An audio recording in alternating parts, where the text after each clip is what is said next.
எண்ணிப்பார் நீர் பெற்ற பாக்கியங்கள், கர்த்தர் செய்த நன்மைகள் யாவும்.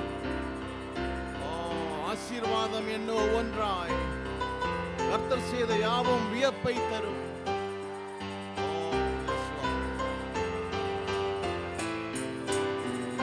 Let us count our blessings.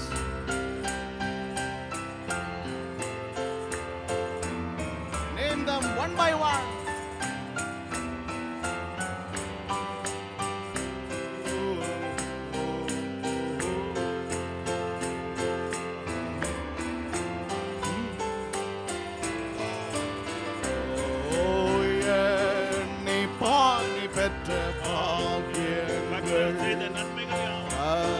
கர்த்தர் செய்த நன்மைகள் யாவும் ஆசீர்வாதம் எண்ண ஒவ்வொன்றாய் கர்த்தர் செய்த யாவும் வியப்பை எண்ணிப்பார் நீர் பெற்ற பாக்கியங்கள், கர்த்தர் செய்த நன்மைகள் யாவும். ஆசீர்வாதம்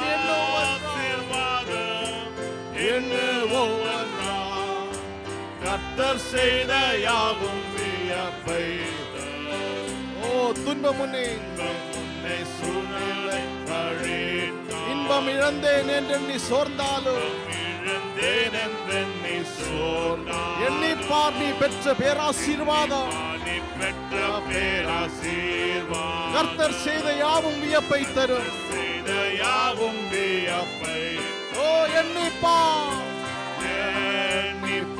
நீ பெற்ற கர்த்தர் செய்த நன்மைகள் யாவும். ஆசீர்வாதம் என்ன ஒவ்வொன்றா என்ன கர்த்தர் செய்த யாவும் வியப்பை தரும். நீலம் பொன்னுள்ளோரை நீ பார்க்கும் போது நினை கிறிஸ்துவின் ஐஸ்வர்யம் உண்டு உனக்கு. ஐஸ்வர்யம் உண்டு பணம் கொள்ளா பேராசீர்வாதத்தை பார். பரலோக பொக்கிஷமும் வீடும் பார். ஓ எண்ணிப்பார் நீ பெற்ற பாக்கியங்கள், கர்த்தர் செய்த நன்மைகள் யாவும். ஓ ஆசீர்வாதம் என்ன ஒவ்வொன்றாய் கர்த்தர் செய்த யாவும் வியப்பை. கவலை சுமை நீ சுமக்கும் போது, சிலுவை உனக்கு பலுவாகும் போது, எண்ணிப்பார் நீ பெற்ற பேராசீர்வாதம், கர்த்தர் செய்த யாவும் வியப்பை தரும். எண்ணிப்பார் நீ பெற்ற செய்த நன்மைகள் யாவும். ஆசீர்வாதம் என்று ஒவ்வொன்றாய் கர்த்தர் செய்த யாவும் வியப்பை. Oh, count your blessing, count your blessing, name them one by one. Count your blessing, see what God. Oh, count your blessing, name them one by one. One by one, and it will surprise. It will surprise you what the Lord has done. Oh, when upon life, when you are discouraged, think all is lost. Count your blessings. Name them one by one, and it will surprise you. What the Lord has done. Oh, count your blessings. Count your blessing, name them one by one. Count your blessing, see what God has. Oh, count your blessing. Count your blessing, name them one by one, and it will surprise you what the Lord has. Are you ever burdened with lot of care? Are you ever burdened with the load of care? Does the cross seem heavy? You are called to count your many blessings. Count your many Every doubt will fly. And you will keep singing. Singing as the day goes by. Oh, count your blessing, name them one by one.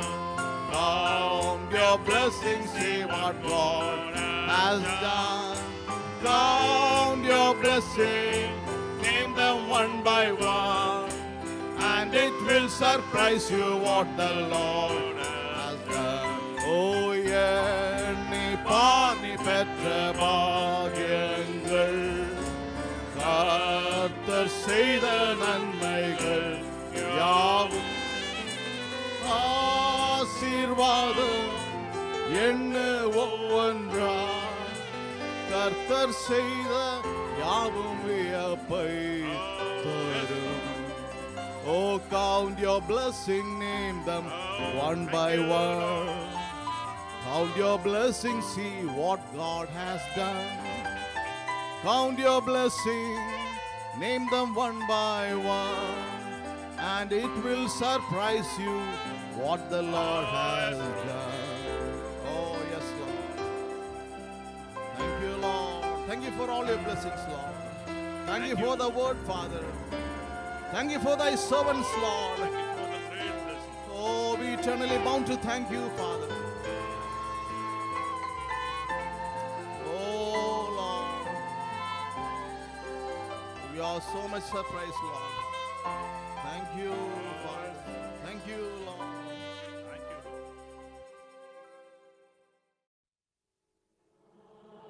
Only believe,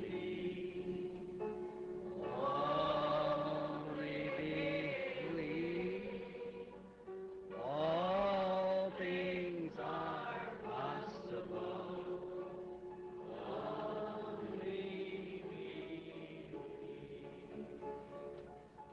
எப்படி இப்பொழுது அதை இந்த விதமாக Now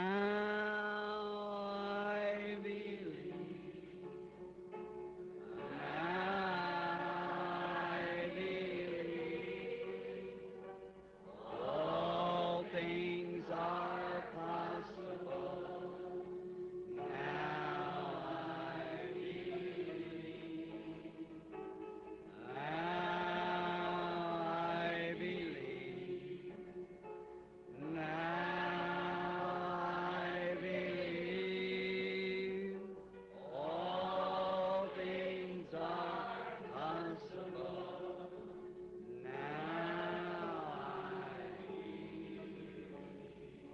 நாம் இப்பொழுது நம்முடைய தலைகளை வணங்கியிருப்பதோடு தொடர்ந்து நின்று கொண்டிருப்போமாக.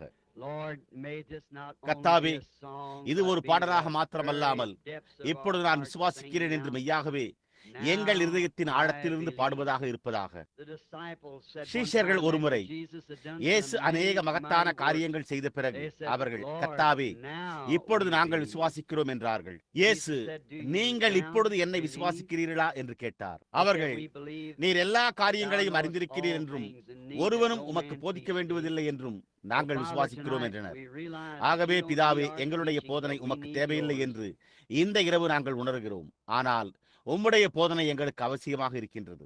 ஆகவே நாங்கள் எப்படி ஜெபிக்க வேண்டும் என்றும், எப்படி ஜீவிக்க வேண்டும் என்றும், எப்படி விசுவாசிக்க வேண்டும் என்றும் நீர் எங்களுக்கு போதிக்க வேண்டும் என்று நாங்கள் ஜெபிக்கிறோம். இந்த இரவு ஆராதனை மூலமாக அதை தந்தருளும். கர்த்தாவே, எங்களிடத்தில் ஏதாவது குறை இருக்குமானால் அதை எங்களுக்கு தந்தருளும். கர்த்தாவே, நாங்கள் இயேசுவின் நாமத்திலே கேட்கிறோம். ஆமேன். உங்களில் அநேகர் இன்றிரவும் மீண்டும் நின்று கொண்டிருக்கிறீர்கள் என்று நான் அறிவேன். மேலும் வெளியே அவர்களால் உள்ளே வர முடியவில்லை என்று கூறின குழுக்களை நான் சந்தித்தேன்.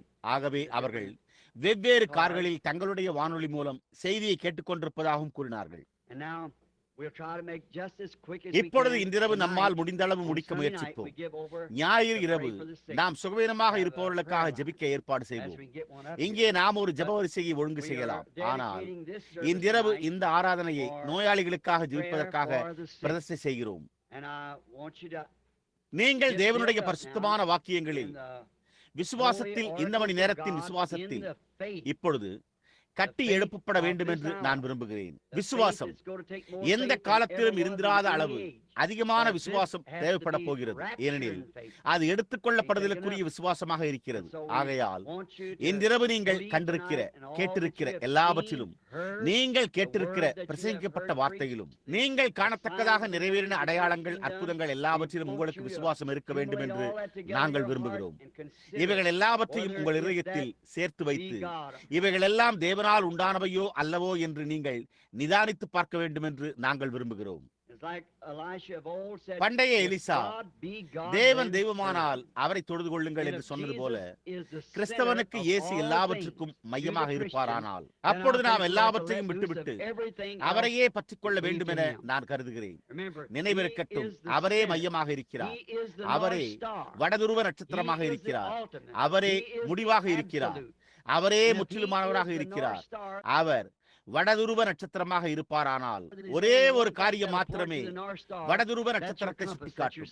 அதுதான் நீங்கள் கப்பலில் பயணம் செய்யும் போது உங்களோடு கொண்டு செல்லும் திசை காட்டும் கருவி. கப்பலில் செல்லும் போது உங்களோடு நீங்கள் கொண்டு செல்ல வேண்டும் என நான் விரும்பும் திசை காட்டும் கருவி வார்த்தையே. மற்றும் வார்த்தை எப்போதும் அவரையே சுட்டி காட்டுகிறது. நாம் ஒரு பெரிய இக்கட்டான நேரத்தினூடாகவும் மற்றும் சோதனைகளினூடாகவும் சென்று கொண்டிருக்கிறோம் என்பது போன்று நாம் உணர்கிறோம். காலத்தின் குழப்பம் மற்றும் நாடுகளுக்கிடையேயான துன்பங்கள் மற்றும் எல்லா வகையான விஷயங்களும் நடக்கின்றன. சில சமயங்களில் நான் எங்கு பார்த்தாலும் கடலில் ஒரு கப்பல் இருப்பது போலவே என்னை மூழ்கடிப்பது போல் செய்துவிடுகிறது.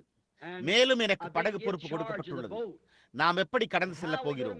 இதோ என் கப்பலை விட 100 மடங்கு பெரிய வெள்ளை இலை ஒன்று வருகிறது. ஆனால் நாம் அவைகள் ஒவ்வொன்றையும் தாண்டி செல்வோம்.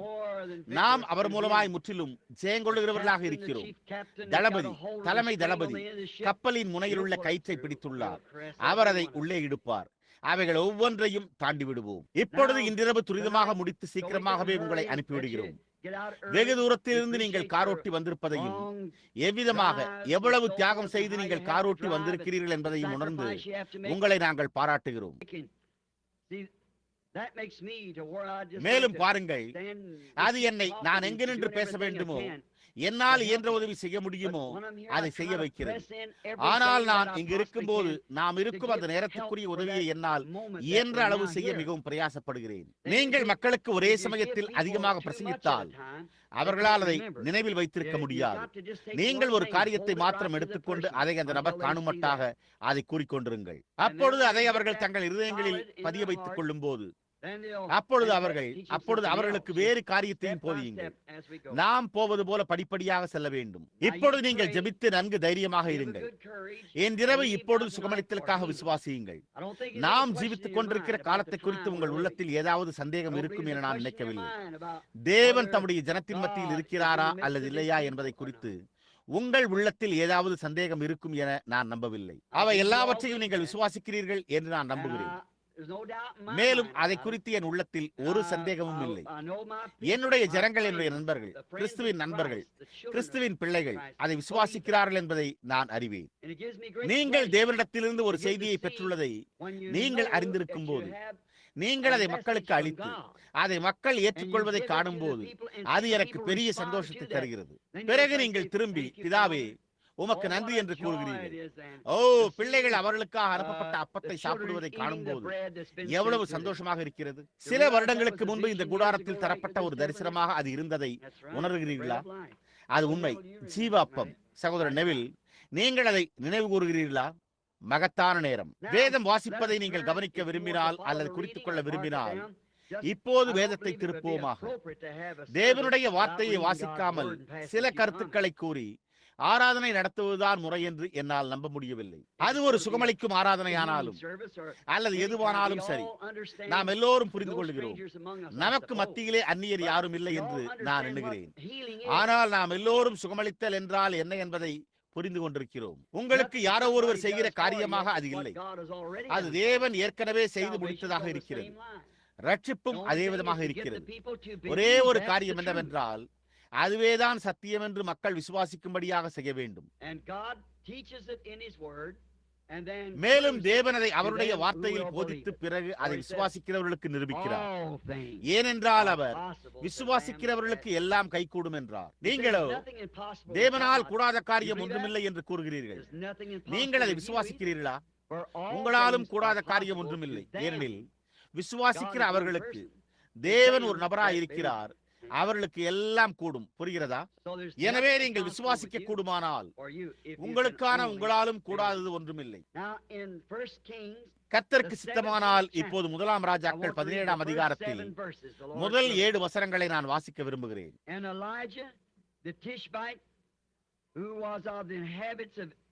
கீலேயாத்தின் குடிகளிலே திஸ்பியனாகிய எலியா ஆகாபை நோக்கி, என் வாக்கின்படியே அன்று இந்த வருஷங்களிலே பனியும் மழையும் பெய்யாதிருக்கும் என்று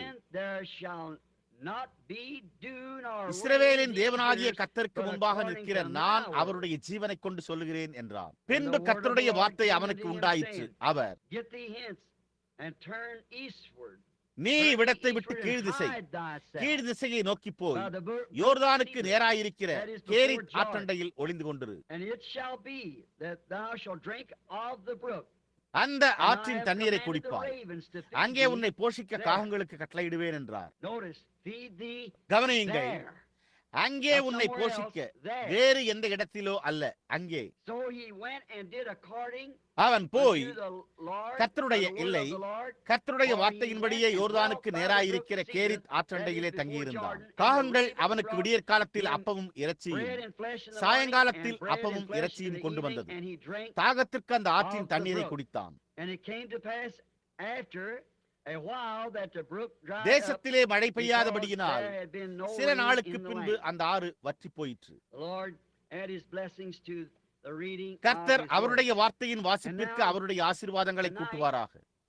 இப்பொழுது இன்றிரவு அங்கிருந்து அதனுடைய காலத்தில் ஆவிக்குரிய ஆகாரம் என்று அழைக்கப்படுகின்ற ஒரு பாடத்தை நான் எடுக்க விரும்புகிறேன். இன்று காலை தேவனுக்கு ஒரு ஊழியம் செய்தல் அல்லது சித்தமில்லாமல் தேவனுக்கு ஒரு ஊழியம் செய்ய முயற்சித்தல், தகுந்த நேரமாயிராமல், காலமாயிராமல், இடமாயிராமல், நபராயிராமல் அவருக்கு ஒரு ஊழியம் செய்ய முயற்சித்தல் என்பதன் பேரில் ஒரு பாடத்தை நாம் பெற்றோம். இப்போது ஏற்ற காலத்தில் ஆவிக்குரிய ஆகாரம். இந்த தீர்க்கதரிசி எலியா நாம் அவனை குறித்து மிக குறைவாகவே அறிவோம். ஆனால் அவன் தேவனுடைய ஊழியக்காரன் என்றும் அந்த மணி நேரத்துக்கான தேவ ஊழியக்காரன் என்றும் நாம் அறிவோம். தேவன் எலியாவின் மீது தமது ஆவியை உபயோகித்திருக்கிறார். ஏற்கனவே 3 முறை, இன்னுமாக 2 முறை வாக்குத்தத்தங்கள், 5 முறை கிருபைக்காக அவர் அதை எலியாவின் மேல் ஊற்றி இருக்கிறார். அது எலிசாவின் மேல் 2 மடங்காக வந்தது. யோவான் ஸ்நானகன் மீது இருந்தது. புறஜாதி மணவாட்டியில் தோன்ற வேண்டியதாய் உள்ளது. யூதர்களை வீட்டுக்கு கொண்டு செல்ல மோசையுடன் வர வேண்டும். அது சரிதான். எலியாவின் ஆவியை 5 முறை உபயோகிப்பதாக தேவன் வாக்களித்திருக்கிறார். 3 முறை ஏற்கனவே செய்து முடித்து விட்டார். இப்பொழுது இந்த மகத்தான தீர்க்கதரிசி எங்கிருந்து வந்தான் என்று நமக்கு தெரியாது. அவன் ஒரு திஸ்பியன் என்று நாம் அறிவோம். ஆனால் எப்படி வந்தான்? தீர்க்கதரிசிகளை பற்றி நமக்கு ஒன்றும் தெரியாது. அவர்கள் எங்கிருந்து வருகிறார்கள் என்பதும் நமக்கு தெரியாது. மிகவும் அபூர்வமாக சபை ஸ்தாபனத்திலிருந்து வந்த எவரையும் அல்லது அவர்களுக்கு பின்னாக வம்ச வரலாறு இருப்பதாகவோ எனக்கு தெரியவில்லை. பயமே இல்லாத ஒரு சாதாரண மனிதராகவே இருந்தனர். அநேக சமயங்களில் கல்வி அறிவில்லாதவர்களாகவே இருந்தனர். அவர்கள் எதையும் தாங்களாகவே எழுதி வைப்பதில்லை. ஏசாயா மற்றும் எரேமியா ஆகிய இந்த 2 பேரும் கொஞ்சம் எழுதி வைத்திருக்கிறார்கள். ஆனால் இந்த மகத்தான மனிதன் எலியா ஒன்றையும் எழுதி வைக்கவில்லை. அவர்களில் பெரும்பாலானவர்கள் எழுதி வைக்கவில்லை. ஒருவேளை அவர்கள் எழுத முடியாமல் இருந்திருக்கலாம். ஆனால் அவர்கள் கரடுமுரடான மனிதர்களாய் இருந்தனர். இந்த பண்டைய தீர்க்கதரிசிகளைப் போல வேதத்திலே ஒரு மனிதனும் இல்லை. அவர்கள் ராஜ்யங்களுக்கு, ராஜாக்களுக்கு, மக்களுக்கு, சபைகளுக்கு மற்றும் எல்லாவற்றுக்கும் எதிர்த்து நின்று தேவனுடைய வார்த்தையில் உறுதியாய் நிலைத்து நின்றார்கள். தேவனும் அவர்கள் சொன்னதே சரி என்று நிரூபித்தார். அவர்கள் மிகவும் கரடுமுரடான தனிப்பட்ட நபர்களாக இருந்தனர். இந்த எலியா அவர்கள் எல்லோரிலும் மிகவும் கரடுமுரடான ஒருவராக இருந்தான். அவன் ஒரு வனாந்திர மனிதனாய் இருந்தான். அவன் வனாந்திரத்திலிருந்து வந்தான். அவன் வனாந்திரத்தில் வாழ்ந்தான். அவன் ரோமமுள்ள மிருகத்தின் தோலை தரித்துக் கொண்டிருந்தான். அவன் தன்னை சுற்றிலும் ஆட்டுத்தோலை போட்டுக் கொண்டிருந்தான் என்றும் ஒரு தோல் துண்டை அறையில் ஒரு ஒட்டகத்தோலை அணிந்திருந்தான் என்றும் முகமெல்லாம் முடியிருந்தது என்றும் வேதாகம் கூறியுள்ளது. அவன் பார்ப்பதற்கு மிகவும் முரட்டுத்தனமாக காணப்படும் ஒருவனாக இருந்தான் என்பதை நான் கற்பனை செய்து பார்த்தேன். ஆனால் அவர்கள் எல்லோரும் மரிக்கவில்லை. அவர்கள் எல்லோரும் இறந்து போய்விடவில்லை. நிசாயா ஆலோசனை சங்கத்தின் நாட்களிலே ஜனங்களாகிய உங்களில் அநேகர் சபையின் ஆதிகால நிசாயா ஆலோசனை சங்கம் என்பதை படித்திருப்பீர்கள். மற்ற எல்லா சபைகளையும் கலைத்து ஒன்றாக இணைத்து ஒரு ஸ்தாபனமாக ஆக்கிக்கொள்ள அவர்கள் விரும்பின போது அந்த நிசாயா ஆலோசனை சங்கத்தை நடத்தினார்கள். அப்போது எலியாவை போன்ற கரடுமுரடான மனிதர், மூலிகைகளை மாத்திர முன்பவன் வனாந்திரத்திலிருந்து உள்ளே வந்தான். மிகவும் கரடுமுரடான மனிதர். கான்ஸ்டன்டைனுக்கு கீழான கௌரவம் வாய்ந்தவர்கள், உயர்ந்தவர்கள் எல்லோரும் அவர்கள் சத்தத்தை அடக்கிவிட்டனர். ஏனென்றால் அவர்கள் தீர்க்கதரிசிகளாய் இருந்ததினால் மணவாளனின் கோதுமை மணியானது நிலத்தில் விழ வேண்டும் என்பதைப் போலவே மணவாட்டி சபையின் கோதுமை மணியானது நிலத்தில் விழ வேண்டியதாய் இருக்கிறது என்பதை அறிந்திருந்தார்கள். அங்கு அது 1000 வருஷங்களாக விழுந்திருந்தது. ஆகவேதான் இந்நாட்களில் சிலர் புத்தகங்களிலே சிறு பிள்ளைகள் கொலை செய்யப்படுவதையும் ஸ்திரீகள் சிங்கங்களால் துண்டுகளாக பீத்து போடப்படுவதையும் பார்த்துக் கொண்டு வானத்தில் அமர்ந்து கொண்டு இதை குறித்து ஒன்றும் சொல்லாமல் இருக்கும் அந்த மௌனமான தேவன் எங்கே என்று எழுதுகிறார்கள். அவர்கள் வார்த்தையை அறிந்திருக்கவில்லை. அவர்களுக்கு கோதுமை மணியானது நிலத்தில் விழ வேண்டும். ஒரு நீதியுள்ள தேவன் எவ்விதம் நின்று கொண்டு தம் சொந்த குமாரன் மரிப்பதையும் துப்பப்படுவதையும் மற்றவர்களையும் பார்த்து கொண்டிருக்க முடியும்? ஆனால் வார்த்தையின்படி அவ்விதமாகவே நடக்க வேண்டும்.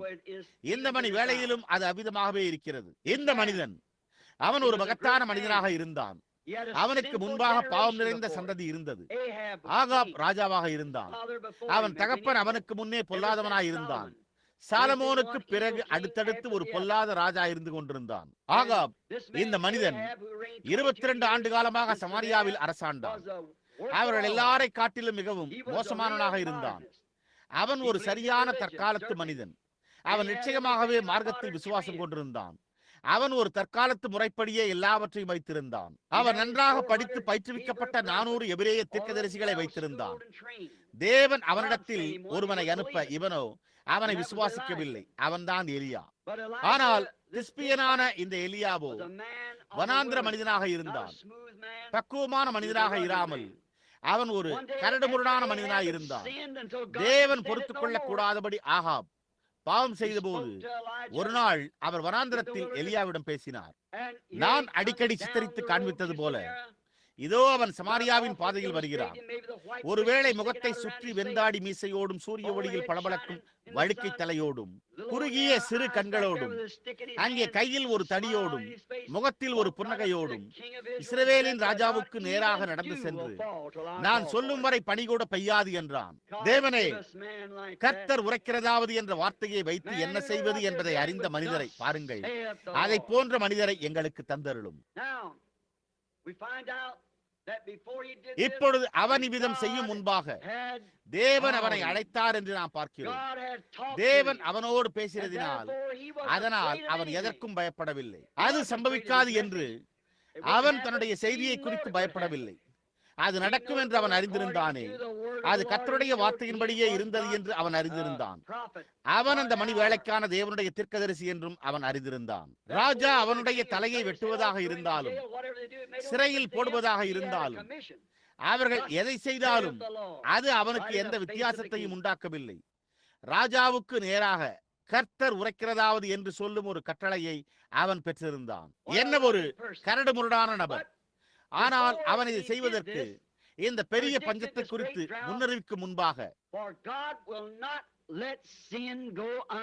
தேவன் பாவத்தை தண்டிக்கப்படாமல் விடமாட்டார். தண்டனை கண்டிப்பாக இருக்க வேண்டும். ஒரு தண்டனை இல்லாமல் ஒரு சட்டம் இருந்து என்ன பயன்? விளக்கு எரிவது சட்ட விரோதமானது என்று சொல்லிவிட்டு அதற்கு அபராதமோ அல்லது அதற்கு தண்டனையோ இல்லாவிட்டால் என்ன பிரயோஜனம்? அது ஒரு சட்டமே அல்ல. ஆகவே பாவத்திற்கு ஒரு தண்டனை உண்டு.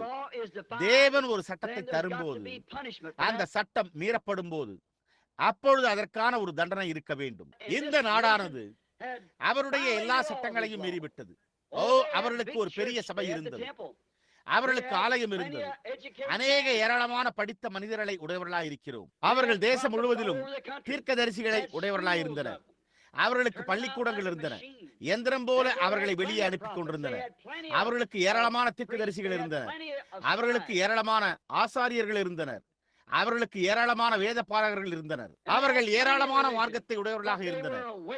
ஆனால் அவர்கள் எல்லோரும் தேவனுடைய வார்த்தையை விட்டு விலகி இருந்தனர். ஆகவே தேவன் அவர்களுடைய இந்த தரத்தில் இல்லாமல் புறம்பே இருந்து ஒரு மனிதனை அழைத்து கர்த்தர் உரைக்கிறதாவது என்ற வார்த்தையோடு அவனை அனுப்பி வைத்தார். தமக்கு சொந்தமானவர்களுக்காக அவர் எவ்வளவு அக்கறை கொள்கிறார் என்பதை கவனியுங்கள். அவர் இந்த தீர்க்கதரிசியை செய்தியுடன் அனுப்பும் முன்பாக அவர், எலியாவே, போய் இந்த காரியங்களை எல்லாம் ஆகாப் ராஜாவுக்கு அறிவி. மேலும் இப்பொழுது நீ அறிவித்து முடிந்தவுடன் அவனை விட்டு புறப்பட்டு தூரம் வந்துவிடு. ஏனென்றால் பஞ்சகாலத்தின் போது நீ போகத்தக்கதாக ஒரு இடத்தை நான் ஆயத்தம் செய்திருக்கிறேன். எலியாவே, உன்னை நான் கவனித்துக் கொள்ளப் போகிறேன். நீ என்னுடைய வார்த்தையை மாத்திரம் பிரசங்கித்தால் நான் உனக்கு செய்யும்படி சொல்வதை அப்படியே செய் என்றார். இப்பொழுது இந்த இரவு எலியாவையும் எலியாவின் வேலையையும் இந்த மகத்தான ஊழியத்தையும் நாம் இப்பொழுது ஜீவித்துக் கொண்டிருக்கும் இந்த நேரத்தோடு பொருத்தி காட்டப் போகிறேன். அது ஒரு பரிபூர்ணமான பொருத்தம் என்று நான் விசுவாசிக்கிறேன். நான் தேசங்களை குறித்து யோசிக்கிறேன். நாம் பின்னோக்கி பார்க்க நேரம் இருந்தால், ஆனால் ஜபவரிசைக்கு அதிக நேரம் ஒதுக்க விரும்புகிறேன். எனவே நாம் திரும்பி சென்று பார்க்க முடிந்தால், நாம் இந்த அமெரிக்க தேசத்தை எப்படி அடைந்தோமோ அதே அடிப்படையில் இஸ்ரவேல் மக்கள் பாலஸ்தீன தேசத்தை கைப்பற்றி இருந்தனர். நாம் இந்த அமெரிக்க தேசத்திற்குள் வந்து இங்கு குடியிருந்த இந்தியர்களை விரட்டிவிட்டு நாட்டை சுதந்திரித்துக் கொண்டோம். அவ்விதமாகவே இஸ்ரவேல் மக்களும் தேவனுக்கு கீழாக யோசுவாவின் தலைமையில் பாலஸ்தீனாவிற்கு வந்து அங்கு குடியிருந்தவர்களை துரத்திவிட்டு நாட்டை எடுத்துக் கொண்டார்கள். அவர்களுடைய முதல் ராஜாக்கள் பராக்கிரமசாலிகளாய் இருந்தனர். தாவீது, சாலமோன் போன்ற பெரிய மனிதர்கள், நம்முடைய முதல் ஜனாதிபதிகள் வாஷிங்டன், லிங்கன் போன்றவர்கள் பெரிய மனிதர்களாக இருந்தனர். பிறகு கடைசியாக ஜனாதிபதிகள் அல்லது ராஜாக்கள் எல்லா காலத்திலும் மோசமாய்க் கொண்டே வந்து இறுதியாக இந்த ஆகாப் ராஜாவில் அவர்கள் முடிவடைந்தார்கள். நம்முடைய நாளுக்கு முன்னடையாளமாக மிகவும் மாதிரியாக இருக்கிறது.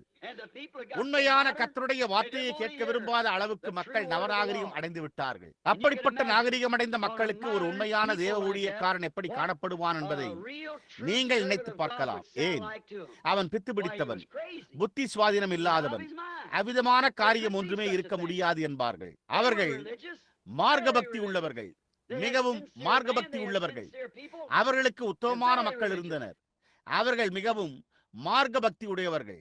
ஒரு சாதாரண வேத அறிவை காட்டிலும், ஒரு சாதாரண செய்தியை காட்டிலும், வார்த்தையை போதிப்பதை காட்டிலும், அவர்களுடைய கல்லான இருதயங்களை உடைப்பதற்கு அதற்கும் மேலான ஒன்று தேவைப்படும் என்று அவன் அறிந்திருந்தான்.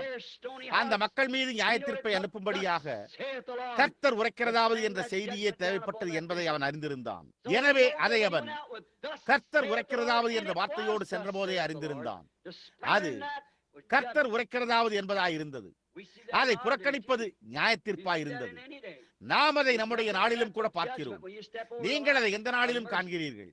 நீங்கள் இரக்கத்தின் எல்லையை கடந்து செல்லும் போது நியாயத்தீர்ப்பே என்று வேறொன்றும் விடப்படுவதில்லை. இப்பொழுது அங்கே அந்த மாதிரி, அதாவது இன்றைக்கு எலியாவோடு நான் ஒப்பிட்டு காட்டப் போவது என் நாளில் உள்ள சபையை நியாயத்தீர்ப்புக்கு முன்பாக இந்த செய்தியை அவன் பெற்றுக் கொண்டான்.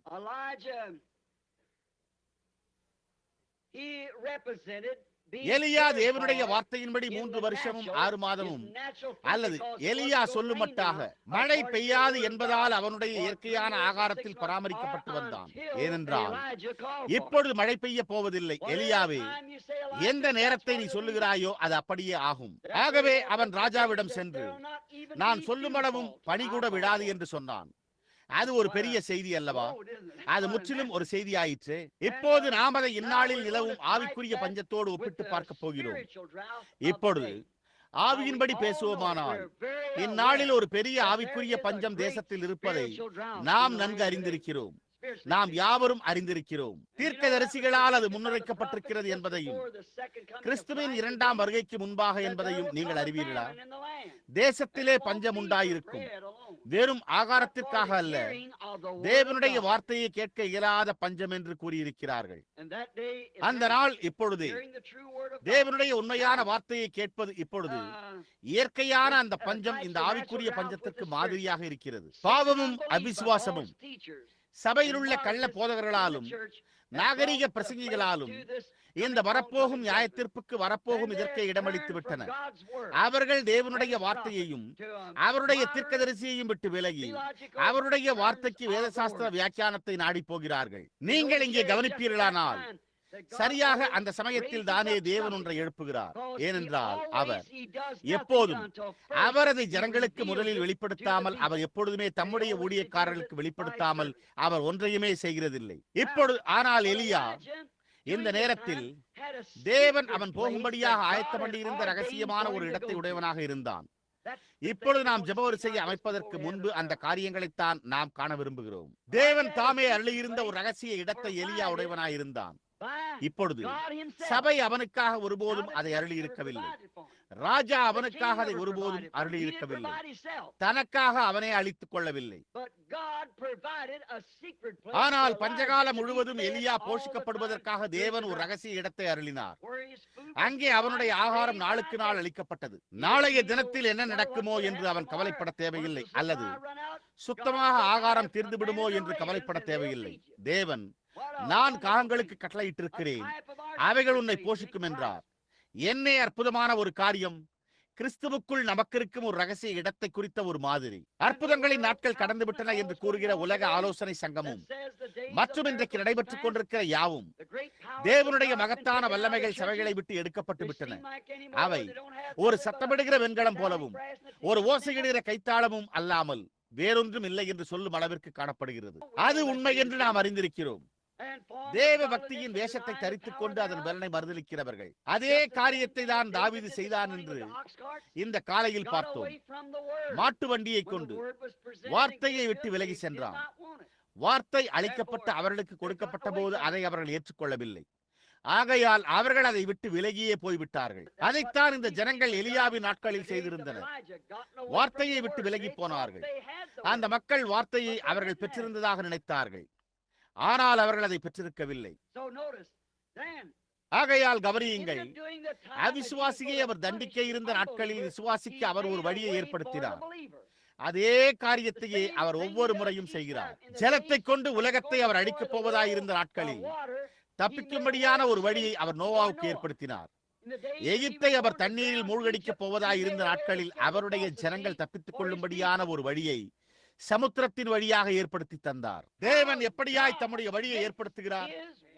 வழியே இல்லாத இடத்தில் அவரே அந்த வழியாக இருக்கிறார்.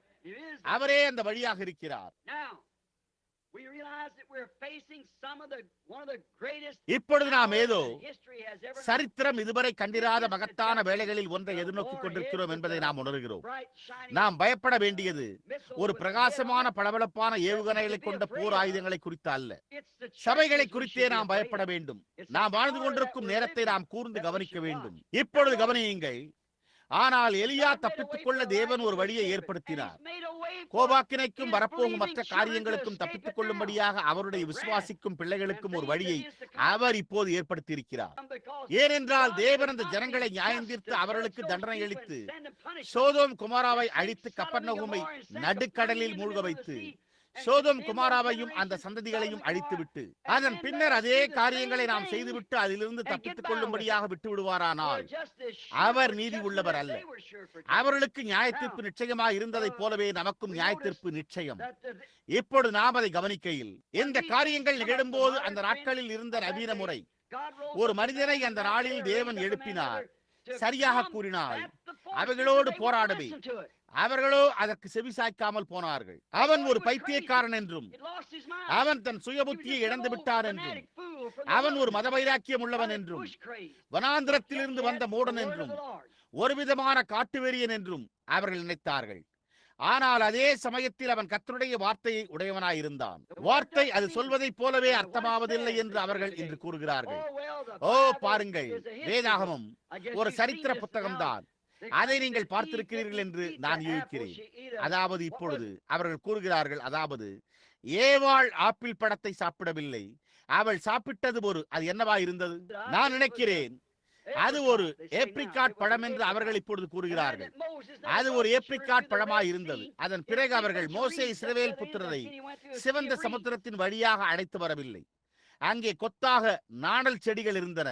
அவர்கள் கடற்கரையோரம் நாணல் செடிகளூடாக கடந்து சென்றார்கள் என்று கூறுகிறார்கள். அப்படியானால் தண்ணீர் எப்படி மதில் சுவர் போல இருபக்கமும் எழும்பி அவர்கள் வெட்டாந்தரையில் கடந்து சென்றார்கள். ஓ, என்ன அர்த்தமற்ற பேச்சு! ஆனால் நீங்கள் பாருங்கள், அதை போல ஒரு நாளிலே அந்த மக்கள் மீது தேவனுடைய கோபாக்கினை விழப்போகிறது.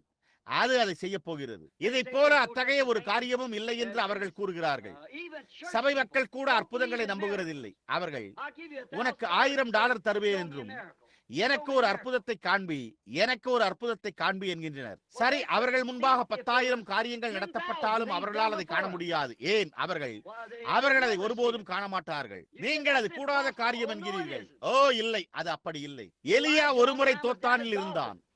அவனை பிடித்துக் கொள்ள சீரிய ராணுவம் அந்த பட்டணத்தை சுற்றி வளைத்துக் கொண்டது. ஏனெனில் அந்த நாட்டின் பலம் தீர்க்கதரிசியிடத்தில் இருந்தது என்பதை அவர்கள் அறிந்திருந்தார்கள். ஏன்? ராஜா அவர்களில் ஒருவன் சீரிய ராஜாவினிடத்தில், ஏன் உங்களுக்கு தெரியுமா, எலியா என்னும் தீர்க்கதரிசி திஸ்பியன் நீர் உம்முடைய ரகசிய அறையில் பேசுவதை இஸ்ரவேலின் ராஜாவினிடத்தில் சொல்லிவிடுகிறான் என்றான். போய் அந்த நபரை பிடித்து பாருங்கள், நமக்கு தடங்களாய் இருப்பவன் அந்த நபர்தான் என்றான்.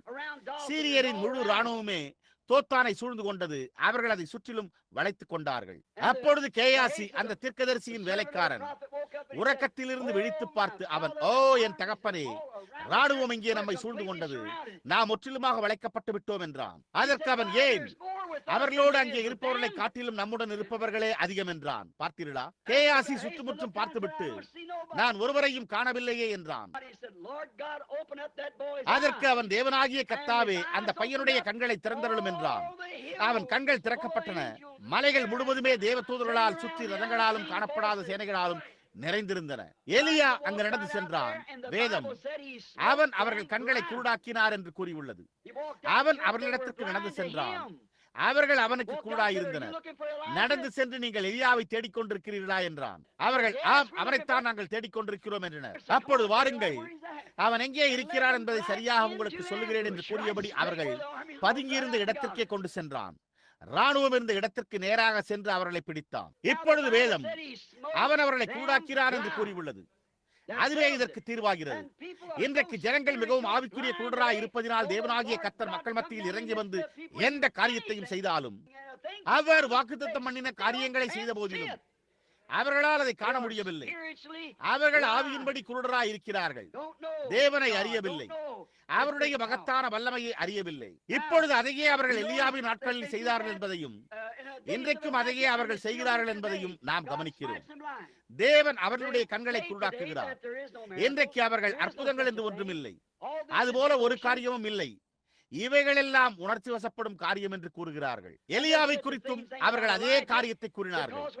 ஏனென்றால் அவன் எடுத்துக் கொள்ளப்பட்டு எலிசா அவனுடைய ஸ்தானத்தை எடுத்துக்கொண்ட போது, ஒரு இளம் வாலிபனாக வழுக்கை தலையனாகி சென்ற போது, வாலிப பிள்ளைகள் அவன் பின்னாக ஓடி, வயதான மொட்டை தலையா எலியாவோடு நீ ஏன் மேலே போகவில்லை என்றார்கள். பாருங்கள், அநேக காரியங்கள் செய்யப்பட்ட போதிலும் ஜனங்கள் ஆரம்பத்தில் அதை அவர்கள் நம்பக்கூட இல்லை. இந்த மகத்தான தேவனுடைய மனுஷன் மறுரூபமாகி அக்கினி ரதத்தில் பரலோகத்துக்கு சென்றான். ஆனாலும் மக்கள் இன்னும் அதை நம்பவில்லை. அவர்களுடைய சிறு பிள்ளைகளை இந்த மனிதன் பின்னாக ஓடி, வயதான மொட்டைத்தலையா நீ ஏன் மேலே போகவில்லை என்று கூற வைத்தார்கள். பார்த்தீர்களா? அப்பொழுது இந்த தீர்க்கதரிசி பிள்ளைகளை சபிக்க ஒரு பெண் கரடி 42 பேரை கொன்று போட்டது. இப்பொழுது கவனியுங்கள், அந்த நாளில் நடந்தது போல இன்றும் அவர்கள் வார்த்தைக்கு தங்கள் சொந்த வியாக்கியானத்தை தருகிறார்கள். இப்பொழுது அப்படி அவர்கள் செய்ய விரும்பினால் அது அவர்களை பொறுத்தது.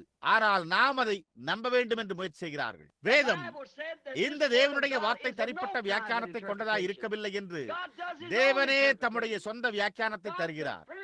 தேவன் அவருடைய வார்த்தையை உறுதிப்படுத்தும் போது அதுவே அதற்கு வியாக்கியானமாக இருக்கிறது. நான் பலமுறை கூறியது போல, ஆதியிலே அவர் வெளிச்சம் உண்டாக்கடவது என்றார். வெளிச்சம் உண்டாயிற்று. அது வியாக்கியானிக்கப்பட வேண்டிய அவசியமில்லை, அது சம்பவித்து விட்டது. அவர் ஒரு கன்னிகை கர்ப்பவதியாவாள் என்றார். அவள் அப்படியே ஆனாள். அவர் அவருடைய ஆவியை ஊற்றுவதாக கூறினார். அப்படியே செய்தார். அவர் கடைசி நாட்களில் அவர் என்னென்ன காரியங்கள் செய்வதாக கூறினாரோ அதை அவர் செய்து கொண்டிருக்கிறாரே. அதற்கு எந்த வியாக்கியானமும் அவசியமில்லை. தேவரே அவருடைய சொந்த வியாக்கியானத்தை அளித்துக் கொண்டிருக்கிறார். மூடத்தனமான மனிதன் என்ன கூறினாலும் சரி, அது தேவனை இம்மி அளவு கூட தடுக்கிறதில்லை. இயேசு பூமியில் இருந்தபோது இந்த நாளில் நாம் என்ன பெற்றிருக்கிறோமோ அந்த காரியத்தை குறித்து தர்க்கம் செய்யும் அளவிற்கு அவர்களுக்கு அவநம்பிக்கை இருந்தது. ஒருவேளை அதற்கும் அதிகமாக இருந்திருக்க கூடும். ஆனால் அது அவரை தடுக்கவில்லை. அவருடைய கடமையை அவர் தொடர்ந்து நிறைவேற்றிக் கொண்டே சென்றார். தேவனும் அவர் செய்திருந்த ஒவ்வொன்றையும் உறுதிப்படுத்திக் கொண்டே சென்றார். அவர், நான் தனியாக இருக்கவில்லை, என் பிதாவும் நானும் ஒன்றாக இருக்கிறோம், அவர் என்னில் வாசமாய் இருக்கிறார், இந்த கிரியைகளை நான் சுயமாய் செய்யவில்லை, என்னில் வாசமாய் இருக்கும் பிதாவே அதை செய்கிறார், நான் அவருடைய கிரியைகளை செய்யாவிட்டால் என்னை விசுவாசிக்காதீர்கள். ஆனால் நான் கிரியைகளை செய்தும் நீங்கள் என்னை விசுவாசிக்கவில்லை என்றால் கிரியைகளையாவது விசுவாசியுங்கள் என்றார். புரிகிறதா? வேறு வார்த்தைகளில் கூறினால், அவர்கள் வேத வாக்கியங்களை ஆராய்ந்து பாருங்கள். அவர் வேத வாக்கியங்களை அறிவதன் மூலம் நீங்கள் நித்திய ஜீவனை பெற்றிருப்பதாக எண்ணுகிறீர்களே, என்னை குறித்து சாட்சி கொடுப்பவர்களும் வேத வாக்கியங்களே என்றார். ஆமென். எப்படிப்பட்ட ஒரு வாக்கு மூலம்! இயேசு, நான் யார் என்று உங்களுக்கு கூறுவது அந்த வேத வாக்கியங்களே அவைகளே என்றார். எந்த மணி வேளையில் நாம் ஜீவித்துக் கொண்டிருக்கிறோம் என்பதை வேத வாக்கியங்களே உங்களுக்கு சொல்லுகின்றன. நீங்கள் காணத்தக்கதாக நடந்த காரியங்கள் அது தேவன் தம்முடைய ஜனங்களின் மத்தியில் இருக்கிறார் என்பதாகும்.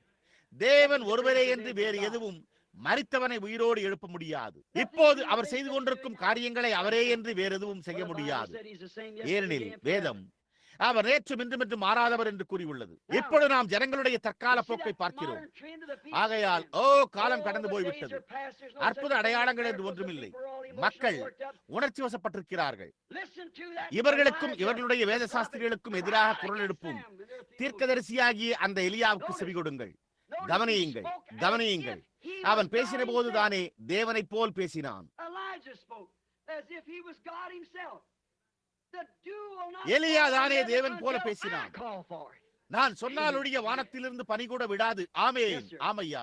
தேவனுடைய சமூகத்திலே தீர்க்கதரிசி வெகு காலமாக காத்திருந்தான். பழைய ஏற்பாட்டின் தீர்க்கதரிசிகள் அல்லது வேறெந்த காலத்திலும் அவர்கள் தேவனுடைய வார்த்தையாக மாறும் அளவிற்கு தேவனுடைய சமூகத்தில் ஜீவித்த போது அவர்களுடைய செய்தியானது வார்த்தையாகவே இருக்கிறது. அவன் கர்த்தர் உரைக்கிறதாவது என்று சொன்னதை நினைவுபடுத்திக் கொள்ளுங்கள்.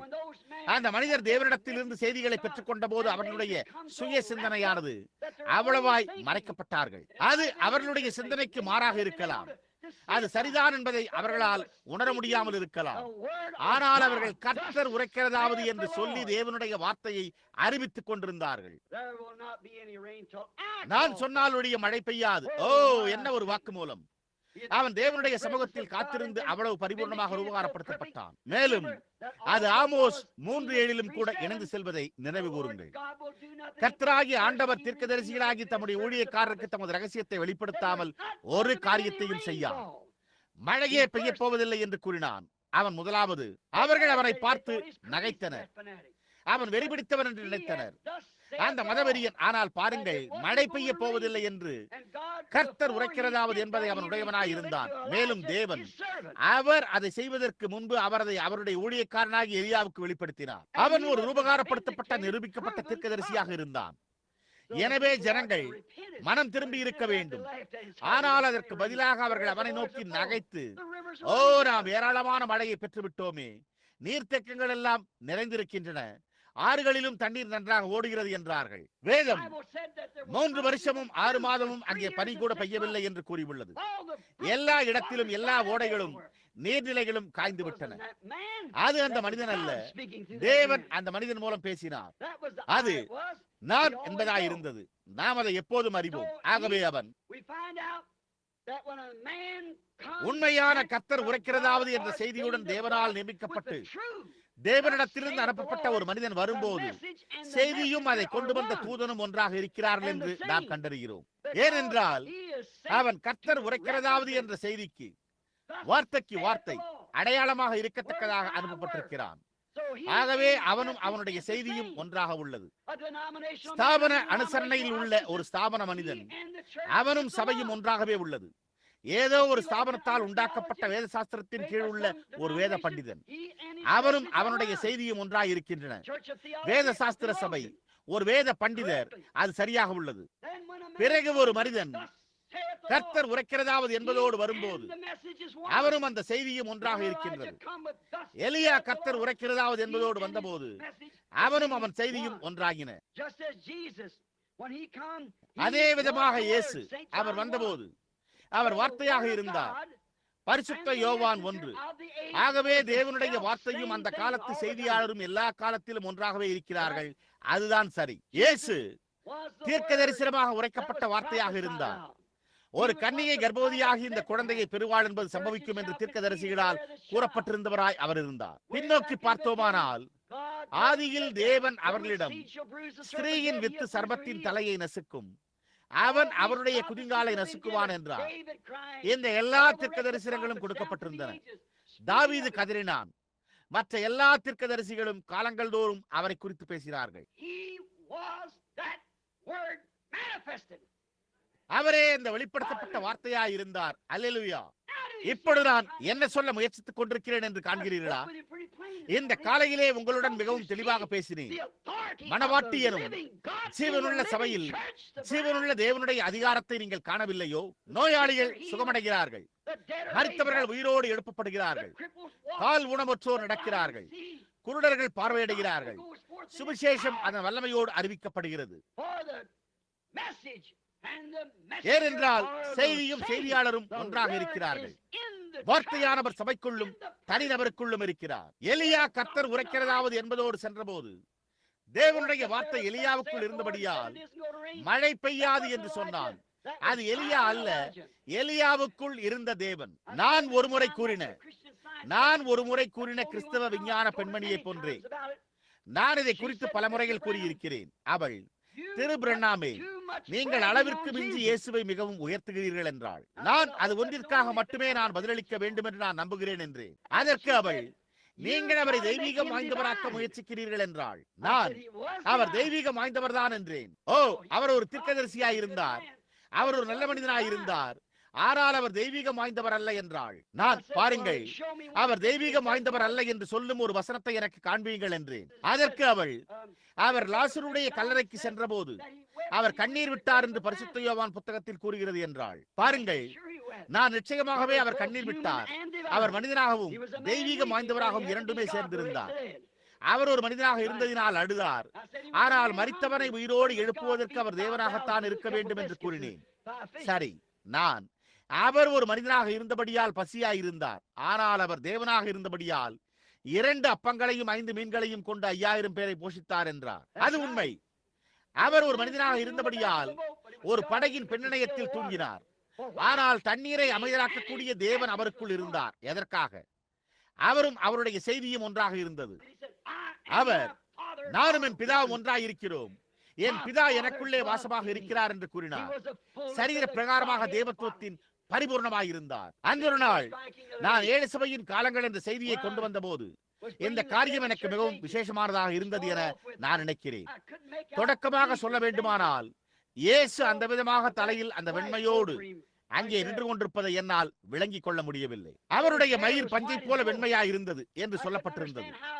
33 வயதான ஒரு மனிதன் எவ்விதம் உறைந்த பனியை போல வெண்மையாக இருக்க முடியும் என்று என்னால் புரிந்து கொள்ள முடியவில்லை. ஒரு நல்ல வேத அறிஞரை, பெந்தேகோஸ்தே அறிஞரை, ஒரு நல்ல அன்பான நண்பரை அழைத்தேன். பாருங்கள், அவர்தான் சகோதரன் ஜாக் மூர். அவர் புத்திசாலியான அறிவாற்றல் நிறைந்த மனிதன். அவர், சகோதரன் பிரணாமே, அது மகிமைப்படுத்தப்பட்ட இயேசு. அவர் மகிமையடைந்த பின்பு அவ்விதமாக அவர் காட்சியளிக்கிறார் என்றார். இல்லை, என்னால் அதை நம்ப முடியவில்லை. இல்லை, நான், பாருங்கள் சகோதரன் மூர், உங்களுக்கு நன்றி என்றேன். நான் அறைக்குள்ளே சென்று தேவனோடு பேசத் தொடங்கினேன். நான் என்னுடைய வேத அகராதியை புரட்டி தானியேல் தீர்க்கதரிசியின் புத்தகத்தில் அங்கே அவரை குறித்து சொல்லப்பட்டிருப்பதை பார்த்தேன். அங்கே அது சொல்லப்பட்டிருந்தது. அவர் நீண்ட ஆயுசுள்ளவரிடம் வந்தார். அவருடைய தலைமயிர் பஞ்சை போல வெண்மையாக இருந்தது. நான், கர்த்தாவே, என்ன சொல்வதென்றே எனக்கு தெரியவில்லையே, எனக்கு பொறுப்பு இருக்கிறதே என்றேன். இப்பொழுது அது முன்பு ஞாபகம் இருக்கட்டும், 7 முத்திரைகள் திறக்கப்பட்டதற்கு முன்பாக, சுமார் 1 வருஷம் அல்லது அதற்கு முன்பாக, கர்த்தாவே, இது என்ன என்று அங்கே நான் ஜெபித்துக் கொண்டிருந்தேன். நான் பார்த்தபோது எனக்கு முன்பாக ஒரு மனிதன் நின்று கொண்டிருந்தார். அவர் ஒரு நீதிபதி. அவர் ஒரு உண்மையான போலி முடியை தலையில் அணிந்திருந்தார். முன்காலத்தில் நீதிபதிகள் அவர் பிரதான அதிகாரம் பெற்ற ஒருவர் என்பதை எடுத்துக்காட்ட வெண்மையான போலி தலைமுடியை அணிவது வழக்கம். அதன் பின்னர் வெண்மையான தலைமுடியோடு இயேசுவை பார்த்தபோது நாம் அறிந்த வண்ணம் அவர்தான் பிரதான அதிகாரம் பெற்றவர் என்ற சத்தியத்தையே அது ரூபகாரப்படுத்துகிறதா இருக்கிறது என்று நான் கூறினேன். அதையே தேவனும் மருவமலையில் சாட்சியாக கூறி, இவர் என் நேசகுமாரன், பிரதான அதிகாரம் பெற்றவர், இவருக்கு செவி கொடுங்கள் என்றார். Then back out there at the beginning of the 7 7 முத்திரைகளின் தொடக்கத்தில் கூடுனி கோபுர வடிவத்தில் 7 தூதர்கள் கீழே வந்தபோது அங்கே நின்று என்னிடத்தில் நான் திரும்பி இங்கே வந்து 7 முத்திரைகளின் பேரில் பேச வேண்டும் என்றும் அவர் என்னோடு இருப்பார் என்றும் இழக்கப்பட்ட காரியங்கள் என்ன என்பதையும் அவர் காண்பிப்பதாக கூறினார். அது புஸ்தகத்தின் புறம்பாக முத்திரிக்கப்பட்டிருந்தது என்றும் அவை வேதத்திலே எழுதப்பட்டிருக்காத காரியங்களாக இருக்கும் என்றும் நான் எப்போதும் நினைப்பேன். ஆனால் அவரால் அதை செய்ய முடியாது என்று வெளிப்பட்டது. அவை புத்தகத்தில் எழுதப்பட்டிருக்கும் காரியங்கள் அல்ல, அவை புத்தகத்தில் மறைத்து வைக்கப்பட்டிருக்கும் காரியங்களாக இருக்கின்றன. ஆகவே ஒருவன் இத்துடன் ஒரு வார்த்தையை கூட்டினாலும் அல்லது எதையாகிலும் எடுத்து போட்டாலும், ஆகவே இந்த 7 சபையின் காலங்களில் புத்தகத்தில் இருக்கும் ரகசியமாக அவை இருக்கின்றன. அவை ஒவ்வொன்றும் ஒரு ரகசியத்தை வெளிப்படுத்தின. தண்ணீர் ஞானஸ்தானத்தை குறித்தும் மற்றும் அவர்கள் இத்தனை காலமாக தடுமாறிக் கொண்டிருக்கும் மற்ற காரியங்களை குறித்துமே. அதன் பின்னர் அது மேலே சென்றபோது கலிபோர்னியா, மெக்சிகோ, டூசான் மற்றும் பல இடங்களிலும் பெரிய ஆய்வுக்கூடங்களில் இருந்து அதை புகைப்படம் எடுத்தனர். அது விசித்திரமான காட்சியாக இருந்தது. இதோ இங்கே அமர்ந்திருக்கும் சகோதரன் ஃபிரெட் சாப்மனும் நானும் ஜீன் நார்மனும் அது மேலே சென்றபோது அங்கே நின்று கொண்டிருந்தோம். அவர்கள் அதை புகைப்படம் எடுத்தும் இன்னும் அது என்ன என்பதை அறியாதிருக்கிறார்கள். இங்கே சில காலத்திற்கு முன்பு ஒவ்வொருவரும் இங்கே பாருங்கள், இது விதமாக காணப்படுகிறது. அந்த தூதர்களின் ரெக்கைகளையும் அவை எப்படி மூடப்பட்டிருக்கின்றன என்பதையும் பாருங்கள் என்று சொல்லிக் கொண்டிருந்தார்கள். ஒரு நாள் அதை வலப்பக்கமாக திருப்பி பார்த்தபோது ஹாப்மேன் வரைந்த இயேசு கிறிஸ்து படத்தை போலவே மிகவும் தத்ரூபமாக இருந்தது. தலையில் வெண்மையான தலைமுடியை அணிந்தவராய், அவரே சர்வத்திற்கு மேலான அதிகாரம் பெற்றவர் என்பதை காண்பித்தவராய், பூமியை கீழ்நோக்கி பார்த்தவராக நின்று கொண்டிருந்தார். அதை வானங்கள் அறிவிக்கின்றன, வேதாகவும் அதை அறிவிக்கின்றது, செய்தியும் அதை அறிவிக்கின்றது. இவை எல்லாம் ஒன்றாயிருக்கின்றன. வெள்ளை தலைமுடியை அணிந்தவராய், சர்வத்திற்கு மேலான அதிகாரம் பெற்றவர். நீங்கள் அவருடைய கருந்தாடியை கீழே காண்கிறீர்கள். உங்களில் அநேகர் அந்த படத்தை பார்த்திருக்கிறீர்கள். அதை நாமும் இங்கே வைத்திருக்கிறோம். வலப்புறமாக சாய்த்து பக்கவாட்டில் அதை பாருங்கள். அவரையே புகைப்படம் எடுத்தது போல எவ்வளவு பரிபூர்ணமாக இருந்திருக்குமோ அவ்வளவு பரிபூர்ணமாய் அவர் இருக்கிறார். அவர்கள் அதை தவறான கோணத்திலிருந்து பார்க்கிறார்கள். நீங்கள் அதை சரியான கோணத்தில் வைத்து பார்க்க வேண்டும். தேவனாகிய கர்த்தர் எது சரியான கோணம் என்பதை வெளிப்படுத்த முடியும். உங்களுக்கு வலப்பக்கமாக திருப்பி அதை பாருங்கள். அதோ அவர் இருக்கிறார். அங்கே மேலே அது புகைப்படமாக எடுக்கப்பட்டிருந்தால் எவ்வளவு பரிபூர்ணமாக இருக்குமோ அவ்வளவு பரிபூர்ணமாக இருக்கிறார். நான் அவரை முதலாக பார்த்தபோது அவர் ஹாப்மேன் வரைந்த தலையை போல காணப்பட்டார். இதற்கு முன்பு நான் அதை பார்த்தது கிடையாது. சில வருடங்களுக்கு பின்பு பில்லி சண்டே கூடாரத்தில் நான் அதை பார்த்தேன். அன்று முதற்கொண்டு என் வீட்டில் அந்த படங்களில் ஒன்றாயிலும் இல்லாமல் இருந்ததில்லை. அதன் பின்னர் இங்கே ஆகாயத்திலே இந்த தரிசனத்திலே நான் கண்ட அதே தேவன் இந்த பள்ளி கட்டடம் நிற்கும் ஸ்தலத்திலே நான் சிறு பையனாக இருந்தபோது அவ்விதமாகவே அவர் காணப்பட்டார். இங்கே வானத்திலே 33 ஆண்டுகளுக்கு பிறகு இதுவே சத்தியம் என்று அறிவிக்கிறார். அவ்விதமாகத்தான் அவர் காணப்படுகிறார். யாரோ ஒருவருடைய யோசனையாக புரிந்து கொள்ள முடியாதபடிக்கு இருக்கும் ஒரு காரியம் அல்ல அது. வாடிகன் நகரில் இருப்பது போல அவர்கள் கிறிஸ்துவை ஒரு படமாக வரைந்து வைத்திருக்கிறார்கள். தாடி வரை அவருடைய முகவாய்க்கட்டை சுற்றிலும் சுமார் அரையங்கல அளவிற்கு ஒரு வெள்ளை வளையத்துடன் அவருடைய வாய் வரையிலும் சுற்றி விதமாயிருக்கிறது. அதை கிறிஸ்து என்று அழைக்கிறார்கள். ஒருமுறை ஒரு பழைய தேவாலயத்தில் நான் பார்த்த ஒரு கிரேக்க படத்தையே அது என் நினைவிற்கு கொண்டு வந்தது. அதில் ஆதாம் ஏவாள் மிருகங்களாகவோ அல்லது ஏதோ ஒன்றாகவோ இருந்தார்கள் என்று சித்தரிக்கப்பட்டிருந்தது. ஆவிக்குரிய சில காரியங்களை மாம்ச சிந்தையானது விதமாகத்தான் புரிந்து கொள்கிறது. ஜீவித்தவர்களிலேயே ஆதாம் தான் மிகவும் அழகானவன் என்றும் ஏவாள் எல்லா விதத்திலேயும் பரிபூர்ணமானவளாக இருந்தாள் என்றும் நான் நினைக்கிறேன். இப்பொழுது மாம்ச சிந்தையானது தெய்வீக காரியத்தை அவர்கள் சுய யோசனைக்குள் மூடி மறைத்து விடுகிறது. பிறகு தேவன் அவருடைய வல்லமையை அனுப்பி அதை கொண்டு அந்த காரியத்தை பிரித்து விடுகிறார். சரியாக அதே காரியம்தான் ஆகாபி நாட்களில் இங்கு நடந்தது.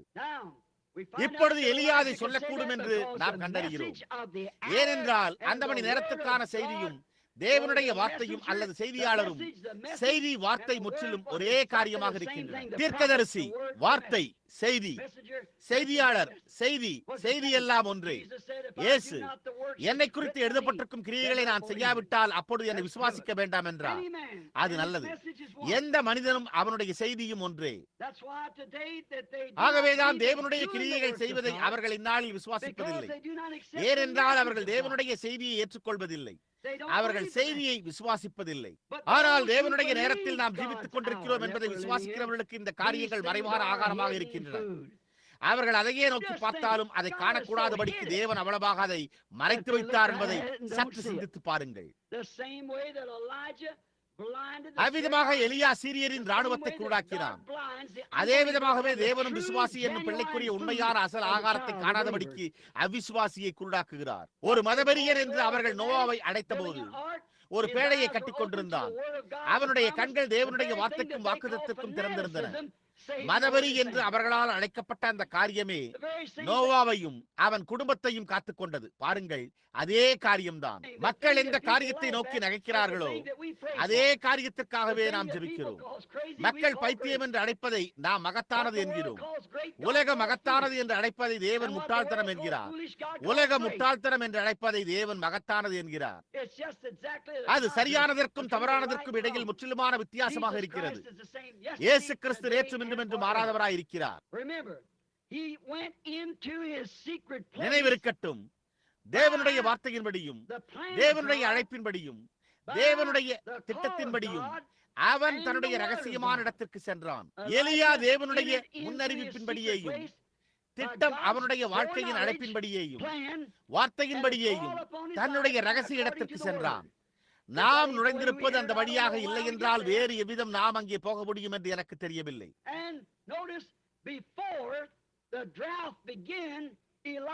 கவனியுங்கள், பஞ்சம் தொடங்கும் முன்பே எலியா தன் ஜீவனத்திற்காக இந்த ரகசியமான இடத்திற்கு சென்றான். நியாயத்தீர்ப்பு பூமியை தாக்க தொடங்கும் முன்பாக சபையானது ஏற்கனவே அழைக்கப்பட்டாகிவிட்டது என்பதற்கு இது ஒரு முன்னடையாளமாக வைக்கப்பட்டிருக்கிறது. மணவாட்டி ஏற்கனவே முன்குறிக்கப்பட்டு நியாயத்தீர்ப்பு தாக்கும் முன்பாக காத்துக் கொண்டிருக்கிறாள். ஏற்கனவே காத்துக்கொண்டு தேவனுடைய ஆகாரத்தை புசித்துக் கொண்டு தேவனுடைய ஆசீர்வாதங்களை அனுபவித்துக் கொண்டிருக்கிறாள். சரியான சுயாதீனத்தில் உள்ள எந்த மனுஷனும் நாம் சரியாக நியாயத்தீர்ப்பின் நேரத்திற்கு கொண்டு வரப்பட்டிருக்கிறோம் என்பதை அறிந்து கொள்வான். பாருங்கள், சகோதரன் பாங்க்ஸ் மற்றும் இன்றிரவு இங்கிருக்கும் உங்களில் அநேக புருஷர்கள் அந்த மலையின் மீது அந்த காலையில் நின்று கொண்டிருந்தீர்கள். கர்த்தருக்கு சித்தமானால் அடுத்த ஞாயிறு காலை அந்த மலையை குறித்து பேச விரும்புகிறேன். இன்றிரவு சொல்லாமல் விலகி இருக்க முடியாதபடி கூடுதலான மகத்தான வெளிப்படுத்தல் ஒன்றை பெற்றுக் கொண்டேன். ஆனால் நான் அதை பெற்றிருக்கிறேன். புரிகிறதா? அது தொடர்ந்து எல்லா நேரத்திலும் ஒன்றன் பின் ஒன்றாக இடைவிடாமல் நிகழ்ந்து கொண்டே வருகின்றது. பார்த்தீர்களா? அது ஒருபோதும் சம்பவிப்பதை நிறுத்தாது. ஏனென்றால் அது கர்த்தர் உரைக்கிறதாவது என்று இருக்கிறது. இங்கிருக்கும் நீங்கள் ஒவ்வொருவரும் நான் நின்று கர்த்தர் உரைக்கிறதாவது இது இன்னென்ன மற்றும் இன்னென்ன விதமாக இருக்கும் என்று சொல்வதை ஆயிரம் முறைகளுக்கு மேலாக ஒலிநாடாக்களில் கேட்டிருக்கிறீர்கள். மேலும் செய்தித்தாள்களும் பத்திரிகைகளும் கூட அது அந்த விதமாகவே இருப்பதாக அறிக்கையிட இருந்திருக்கிறது. அது எதை பற்றியது என்பதை அவர்கள் அறியாதிருக்கிறார்கள். ஆனால் அவர்கள் அதை பார்த்திருக்கிறார்கள். அது என்னவென்பதை அவர்கள் அறியவில்லை.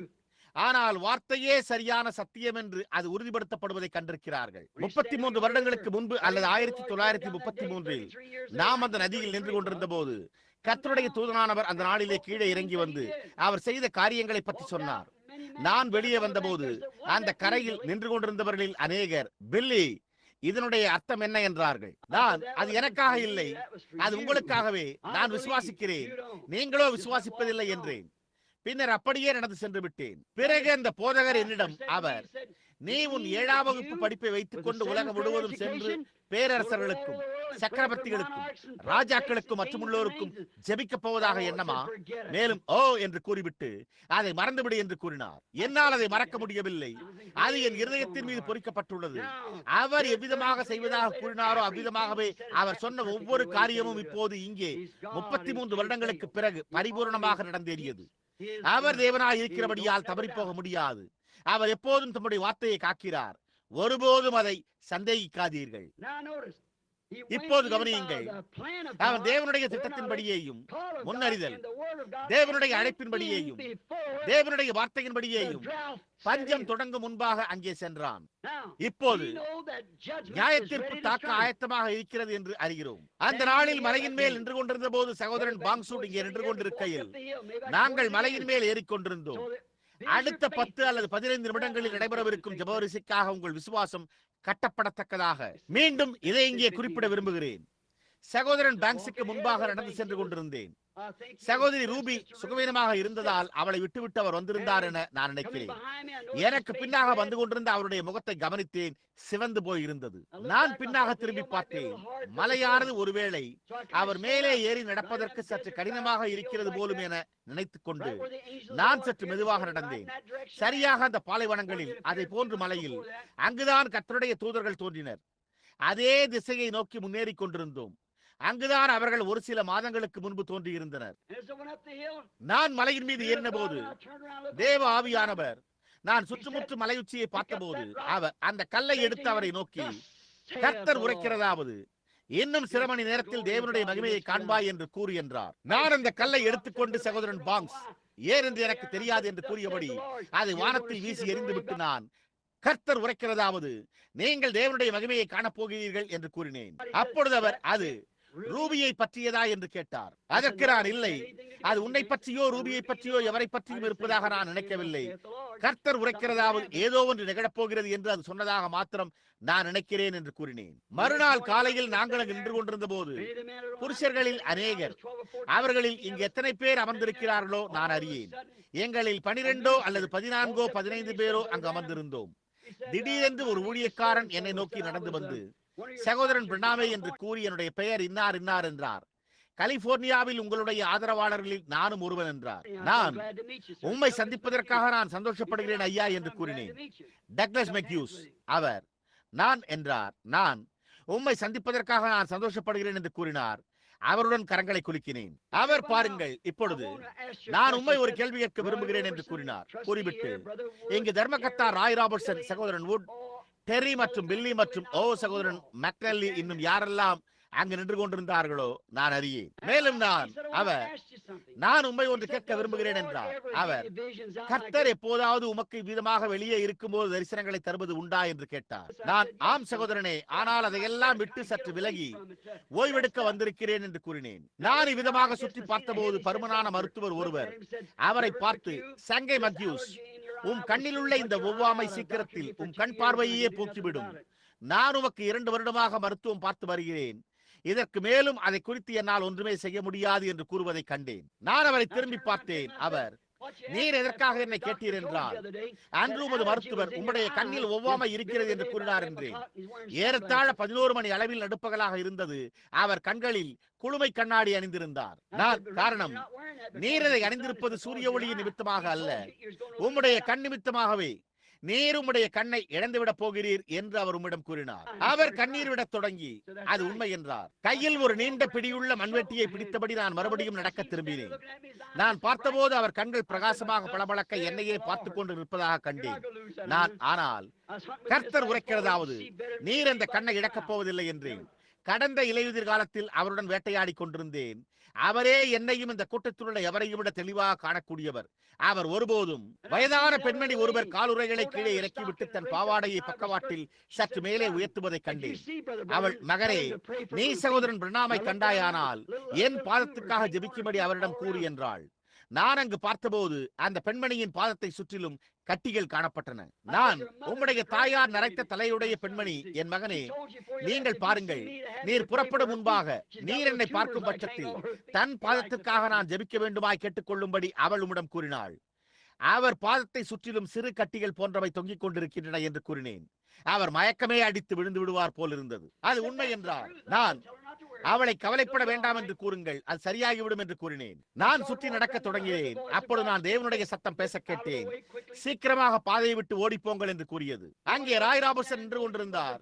அவர் போரில் மிகுந்த அனுபவம் வாய்ந்தவர் என்று அறிந்திருந்தும் நான் அவர் தோளின் மீது என் கைகளை வைத்து, நான், சகோதரன் ராய், உங்களால் முடிந்தளவு துரிதமாக மறைந்து கொள்ளுங்கள் என்று கூறினேன். என்ன விஷயம் என்றார். பாதையை விட்டு ஓடிப்போங்கள், மறைந்து கொள்ளுங்கள் என்று கூறினேன். என்னுடைய மண்வட்டியை கீழே போட்டுவிட்டு சுற்றி நடக்க தொடங்கி என் தொப்பியையும் எடுத்து விட்டேன். எங்கே அவர் வந்தார். தேவ மகிமையானது சுழல் காற்றாக உருவெடுத்து அந்த மலையின் பக்கவாட்டில் கிழித்தெறிந்து வெடித்து சிதறி அந்த இடத்தையே தகர்த்து அதிர வைத்து புதர்களின் மேல் பகுதி பீத்துக் கொண்டு என் தலைக்கு மேலாக 3 அல்லது 4 5 அடி உயரத்தில் பறந்தது. சுழற்காற்றானது ஒரு புனலை போல சென்று திரும்ப வெடித்தது.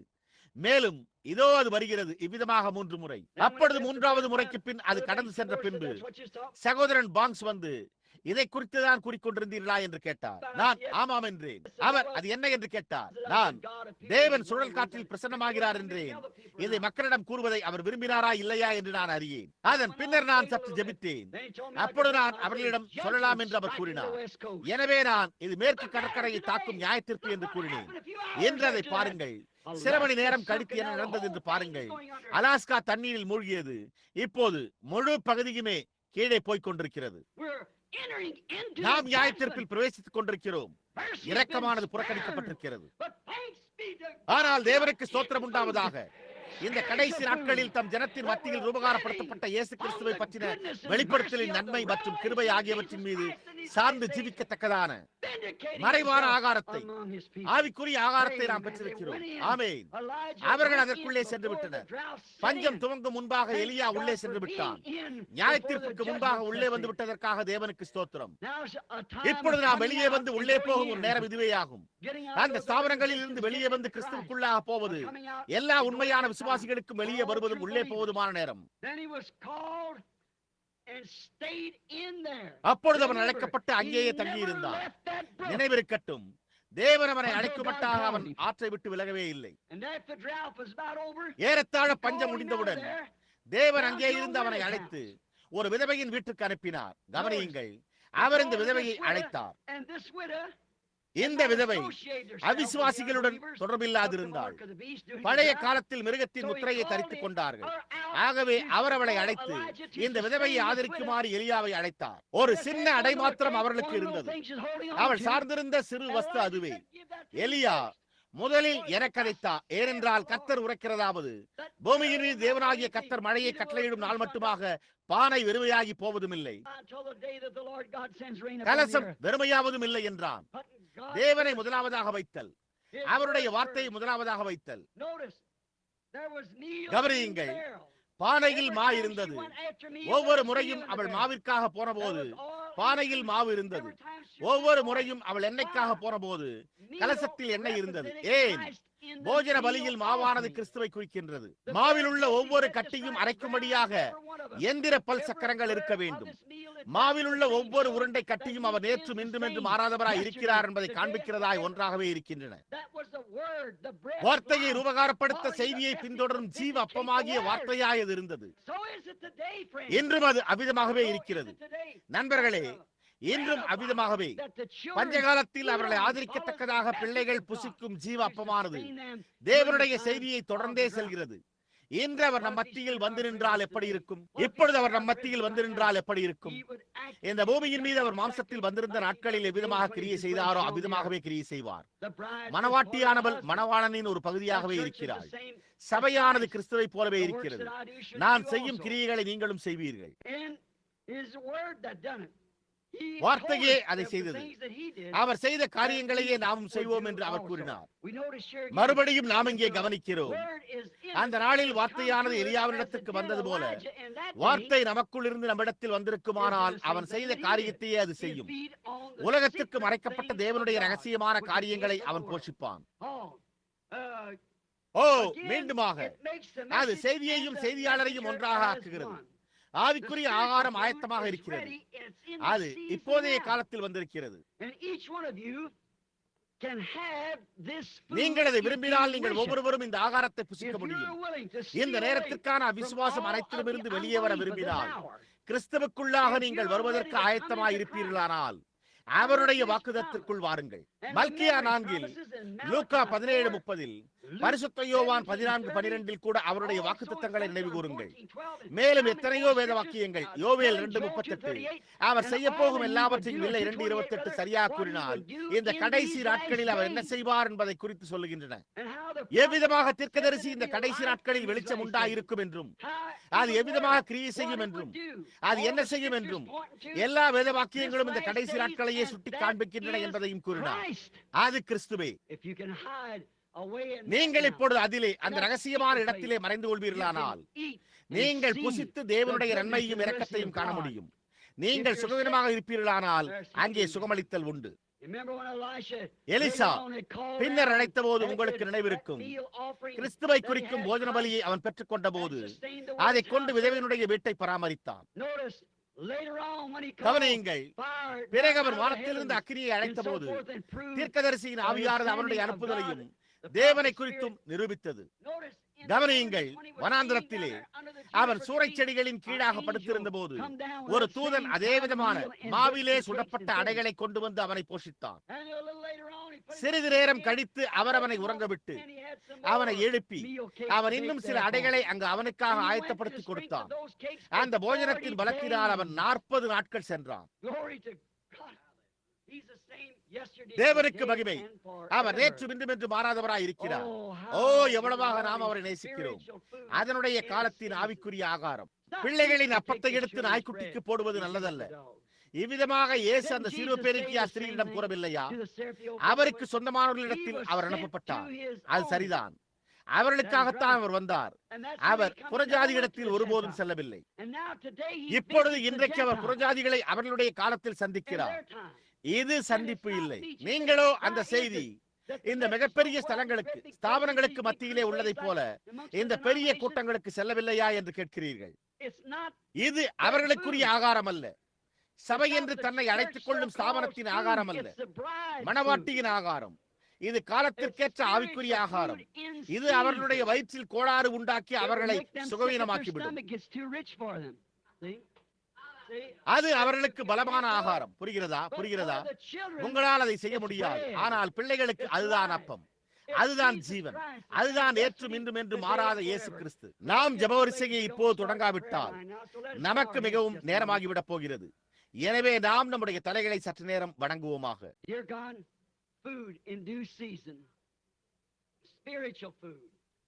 அன்புள்ள தேவனே, ஏற்ற வேளையில் ஆகாரம், ஆவிக்குரிய ஆகாரம். இந்த உலகம் அறிந்திராத ஒரு காரியம். எப்படியாய் நம்முடைய கர்த்தர் அந்த இரவிலே கூறினதை நாங்கள் கேட்டோம். இல்லை, அங்கே சமாரியாவிலே அந்த நாளிலே எலிசா நடந்து வந்து, ஏன் நான் உரைத்தால் அன்றி பனி கூட பெய்யாது என்று கூறினார். இங்கே இயேசு நின்று கொண்டு தம்முடைய சீஷர்களிடம் சொல்லிக் கொண்டிருந்தார். ரவி, நீர் ஏன் போஜனம் பண்ண கூடாது என்று கேட்டனர். அதற்கு அவர், நீங்கள் அறியாத போஜனம் எனக்கு உண்டு என்றார். மெய்யாகவே கர்த்தாவே தேவனுடைய கிரியைகளை அவருடைய வேளையில் வெளிப்படுத்துவதை காண்பதுமே, அவருடைய சித்தத்தை செய்வதே அவருடைய போஜனமாயிருந்தது. அது அவ்விதமாக நிகழ்வதை காண்பதற்காகவே அவர் அங்கிருந்தார். முதலில் என் பிதாவானவர் எனக்கு எதை காண்பிக்கிறாரோ அதை தவிர வேறு ஒன்றையும் செய்ய. பிதாவானவர் எதை காண்பிக்கிறாரோ அதையே நான் செய்கிறேன். பிதாவே, இன்றைக்கும் அது அவ்விதமாகவே இருக்கிறது. சபை உண்மையான விசுவாசிகளின் சரீரமானது ஆகாரத்தை, ஆவிக்குரிய ஆகாரத்தை பெற்றுக் கொள்ளும் வழியை அறிந்திருக்கிறார்கள். பெயரளவிலானவர்கள் அது குறித்து ஒன்றையும் அறிந்திருக்கவில்லை. இந்த ஆகாரத்தை குறித்து உலகமானது ஒன்றையும் அறிந்திருக்கவில்லை. பிதாவே, ஆனால் உம்முடைய சபை, உம்முடைய ஜனங்கள், உம்முடைய குமாரனுடைய மணவாட்டி அதை நேசிக்கிறாள். மருத்துவர்கள் தவறி இருக்கும் போது எங்களுடைய சரீரங்களின் சுகமளித்தலுக்கான அணுகலை நாங்கள் பெற்றுள்ளோம். நாங்கள் இதற்கு அணுகலாம். தேவன் தம்முடைய சபைக்கு அளித்திருக்கும் தேவனுடைய ஆகாரங்களில் இதுவும் ஒன்று. அவரை விசுவாசிக்கும் பிள்ளைகளுக்கு இந்த கடைசி நாட்களில் இதை வாக்குத்தத்தம் செய்திருக்கிறார். பிதாவே, நாங்கள் விசுவாசிக்கும் பிள்ளைகளாய் இருக்கும்படி எங்களுக்கு உதவி செய்தருளும். ஏனென்றால் விசுவாசிப்பவர்களுக்கு எல்லாம் கூடும். அதை தந்தருளும். அன்புள்ள தேவனே, நாங்கள் இதை இயேசுவின் நாமத்தில் கேட்கிறோம். ஆமேன். அவர்கள் சில ஜெப அட்டைகளை விநியோகித்திருப்பதாக பில்லி என்னிடம் கூறினான் என நான் நினைக்கிறேன். அந்த ஜெப அட்டைகளின் மீது என்ன எழுத்து இருக்கிறது என்பதை யாராவது கூறினால் நலமாயிருக்கும். அவ்வளவுதான் எனக்கு தேவை. சரி, நான் நம்முடைய வரிசையை துவங்கும்படியாக நாம் C1 எடுத்துக்கொண்டு துவங்குவோம். பாருங்கள், இப்பொழுது அவை யாவும் முடிவு பெறலாம். இப்போது ஒவ்வொருவரும், சரி பாருங்கள், நான் அதை முயற்சி செய்ய போகிறேன். நாம் அதை செய்யலாமா வேண்டாமா என்று நான் அறியேன். அல்லது நாம் ஒரு வரிசையை அழைக்கலாம். நீங்கள் அப்படியே அமர்ந்திருங்கள். அது எனக்கு ஒரு பொருட்டல்ல. நீங்கள் இங்கு மேடையின் மீது வருவீர்களானால் அல்லது ஒரு வரிசையை அழைத்தாலும் எப்படியானாலும் அது ஒரு பொருட்டல்ல. நான் பரிசுத்த ஆவியின் பேரிலேயே சார்ந்திருக்கிறேன். நான் பிரசங்கித்த இந்த வார்த்தையை காக்கும்படி அவர் மீது சார்ந்திருக்கிறேன். சகோதரன் ஜார்ஜ் ரைட், நான் அதை விசுவாசிக்கிறேன். ஒரு சிறு பையனாக இருந்தது முதற்கொண்டே பல வருஷங்களுக்கு முன்பு உம்முடைய வீட்டிற்கு வந்து மரத்தில் அமர்ந்திருக்கும் அயோத்திய விப்ரூவில் பறவையின் குரலை ரசித்தது முதல் நான் அதே செய்தியை விசுவாசிக்கிறேன். அது மாறாதது என்று நான் விசுவாசிக்கிறேன். சரி, அவர்கள் ஒரு ஜெப வரிசைக்காக திரும்பி வந்து கொண்டிருப்பதை நான் காண்கிறேன். சரி, ஜெப அட்டை CN 1, 2, 3, 4, 5 முதலில் வந்து இங்கு நில்லுங்கள். உங்களால் எழுந்திருக்க முடியாவிட்டால் நீங்கள் கரங்களை உயர்த்தினால் போதும். அவர்கள் யாராவது வந்து உங்களை இங்கு கொண்டு வருவார்கள். அது என்ன? ஆம். ஓ, ஜெப அட்டை C1, 2, 3, 4, 5. இப்போது கவனியுங்கள், ஒரு ஜெப அட்டை இல்லாதவர்கள். இப்பொழுது நீண்ட காலமாக இவ்விதமான முறையில் ஒரு ஜெப வரிசையை நான் கொண்டிருக்கவில்லை. நாம் இங்கே கூடாரம் கட்டின போது எனக்கு அளிக்கப்பட்ட கட்டளையை எத்தனை பேர் நினைவில் வைத்திருக்கிறீர்கள்? ஒரு சுவிசேஷகனுடைய வேலையை செய் என்றார். நான் ஒரு சுவிசேஷகன் என்று அவர் கூறவில்லை. ஒரு சுவிசேஷகனுடைய வேலையை செய் பாருங்கள், ஏனென்றால் நேரம் வரும், அப்போது அது மாற்றப்படும் என்று கூறினார். அந்த நேரம் வந்து கொண்டிருக்கிறது. சரி, இப்போது இதில் அவர், நீங்கள் 2-3 வித்தியாசமான ஊழியங்களை ஒன்றாக கலந்து மேய்ப்பனாகவும் மற்றும் சுவிசேஷகனுமாக ஒரே சமயத்தில் இருக்க முடியாது. ஒரு தீர்க்கதரிசியாகவும் அதே வேளையில் ஒரு மேய்ப்பனாகவும் நீங்கள் இருக்க முடியாது. பாருங்கள், ஏனென்றால் உங்களுக்கு இருப்பது வேறுபட்ட கிரியைகள், வேறுபட்ட ஊழியம். ஆனால் என்னுடைய செய்தியில் நான் என்ன செய்ய வேண்டும் என்பதை கர்த்தர் அருளினார். ஆனால் அதன் பின் அவர், ஒரு சுவிசேஷகனுடைய வேலையை செய், உன் ஊழியத்தை குறித்த முழு உத்தரவாதத்தை ஏற்படுத்து, ஏனென்றால் நேரம் வரும், அப்போது அவர்கள் ஆரோக்கியமான உபதேசத்தை பொறுக்க மாட்டார்கள் என்றார். அது இப்பொழுது வந்திருக்கவில்லை என்றால் ஒவ்வொரு சபை ஸ்தாபனமும் என்னை புறக்கணித்துள்ளன. அவர்கள் ஆரோக்கியமான உபதேசத்தை பொறுக்க மனதில்லாதிருந்தனர். ஆனால் அவர்கள் தங்கள் சுய இச்சைகளுக்கேற்ற போதகர்களை தங்களுக்கு சேர்த்துக் கொண்டு கட்டுக்கதைகளுக்கு சாய்ந்து போவார்கள். மோசேக்கு விரோதமாக எதிர்த்து நின்ற என்னையும் எம்பிரேயும் போல தங்கள் சுயநலத்திற்காக மகத்தான காரியங்கள் செய்வார்கள். ஆனால் அவர்களுடைய மதிகேடு வெளிப்படும். புரிகிறதா? பார்த்தீர்களா? சரி, போலியாக நடப்பித்தல். நீங்கள் எவ்விதமாக எம்ப்ரே என்பதை பார்க்கிறீர்கள். மேலும் பரலோகத்தின் தேவன் அறிந்திருக்கிறார். அங்கே இந்த மூலையில் அந்த கூடாரத்தின் கல் 1933 முதற்கொண்டு வைக்கப்பட்டு ஒரு வேதாகமத்தின் ஒரு பக்கத்தில் எழுதப்பட்டு அங்கே இருக்கிறது. அவர்கள் அதை எப்படி செய்தார்கள் என்று பாருங்கள். என்ன நிறைவேறுகிறது என்று பாருங்கள். போலியாக நடித்தல், சரியாக அப்படியே. அவர்கள் அவ்விதமாகவே இருக்கட்டும். அவர்களுடைய மதிகேடு எம்ப்ரேயும் என்னையும் போல அவ்விதமாகவே வெளிப்படும் என்றார். இதோ அந்த நாளில் நாம் இருக்கிறோம். நாங்கள் மூலைக்கல்லை நாட்டின போது சபையானது எவ்விதமாக காணப்பட்டது என்று நான் காண்கிறேன். மக்கள் சுவற்றை சுற்றிலும் நின்று கொண்டும் கூடாரத்தின் சுவற்றை சுற்றிலும் நின்று கொண்டும் இருந்தனர். அங்குதான் காரியமே உள்ளது. அது கட்டப்பட்டு வந்த சமயத்தில் அவர்கள் கூறினர், இங்கே இந்த நகரத்தின் மக்கள் இன்னும் 6 மாத காலத்திற்குள்ளாக என்றார்கள். $1 80 சென்டும் வைத்துக் கொண்டு ஒரு கூடாரம் கட்டத் தொடங்கின போது, இது தங்களுடைய மோட்டார் வாகன பழுதுபார்க்கும் கொட்டையாகிவிடும் என்று மோட்டார் வாகன பழுதுபார்ப்பவர்கள் அநேகர் தீர்மானமாக இருந்தார்கள். ஆனால் இது ஒரு தேவனுடைய ஆட்டு தொழுவமாகவே இன்னமும் இருந்து கொண்டிருக்கிறது. 1 2 3 5 6 7 8 9 10 சி 6 7 8 9 10. சரி, இப்பொழுது கர்த்தராகிய நான் இதை நட்டேன். ஒருவரும் அதை என் கரத்திலிருந்து பறித்துக் கொள்ள முடியாதபடிக்கு அதற்கு நான் பகலிலும் இரவிலும் நீர் பாய்ச்சுகின்றேன். விவசாயத்தை கவனித்து பாருங்கள். எந்த ஸ்தாபனமும் பின்னால் நின்று இதை தாங்காது. இந்த தேசத்தை சுற்றிலும் எங்கும் இதை போன்ற சபை எதுவும் இல்லை. இதை ஆதரிக்க தேசத்தில் பெந்தேகோஸ்தையினரோ அல்லது ஒன்றுமே இல்லை. எல்லோரும் தண்ணீர் ஞானஸ்தானத்திற்கு எதிராகவும் மற்ற காரியங்களுக்கு விரோதமாகவும் இருக்கிறார்கள். என்னுடைய சொந்த குடும்பத்திலேயும் கூட என்னுடைய சொந்த தகப்பனார் என்னை வீட்டை விட்டு துரத்தி விட்டார். நான் என் உடைகளை ஒரு சிறிய காகித உரையில் எடுத்துக்கொண்டு வெளியேறி நியூ ஆல்பனிக்கு சென்று அங்கு வாழ்ந்தேன். உண்மையே. ஆனால் அநேக ஆபத்துக்கள், கடின வேலை மற்றும் கன்னிகள் மூலம் நான் ஏற்கனவே கடந்து வந்து விட்டேன். கிருபையே என்னை இம்மட்டுமாய் பத்திரமாய் கொண்டு வந்தது. எனக்கு 56 வயதாகிறது. சீக்கிரத்தில் நான் ஆற்றை கடக்க வேண்டியவனாயிருக்கிறேன். கிருபையே என்னை மேலும் கொண்டு செல்லும். அங்கே நான் 10,000 வருஷம் இருக்கும் போது பிரகாசமாக சூரியனை போல ஒளி வீசிக்கொண்டு முதலில் நாம் தொடங்கினதை காட்டிலும் தேவனை பாடி துதிக்க குறைவான நாட்கள் நமக்கு இல்லையே. ஓ, நான் எவ்வளவா இயேசுவை நேசிக்கிறேன். எனக்கு சர்வ உலகமும் அவர்தான். ஓ சரி, நான் எத்தனை எங்கு நான் விட்டேன்? 10. இன்னும் சிலரை நாம் சேர்த்துக் கொள்ளலாமா?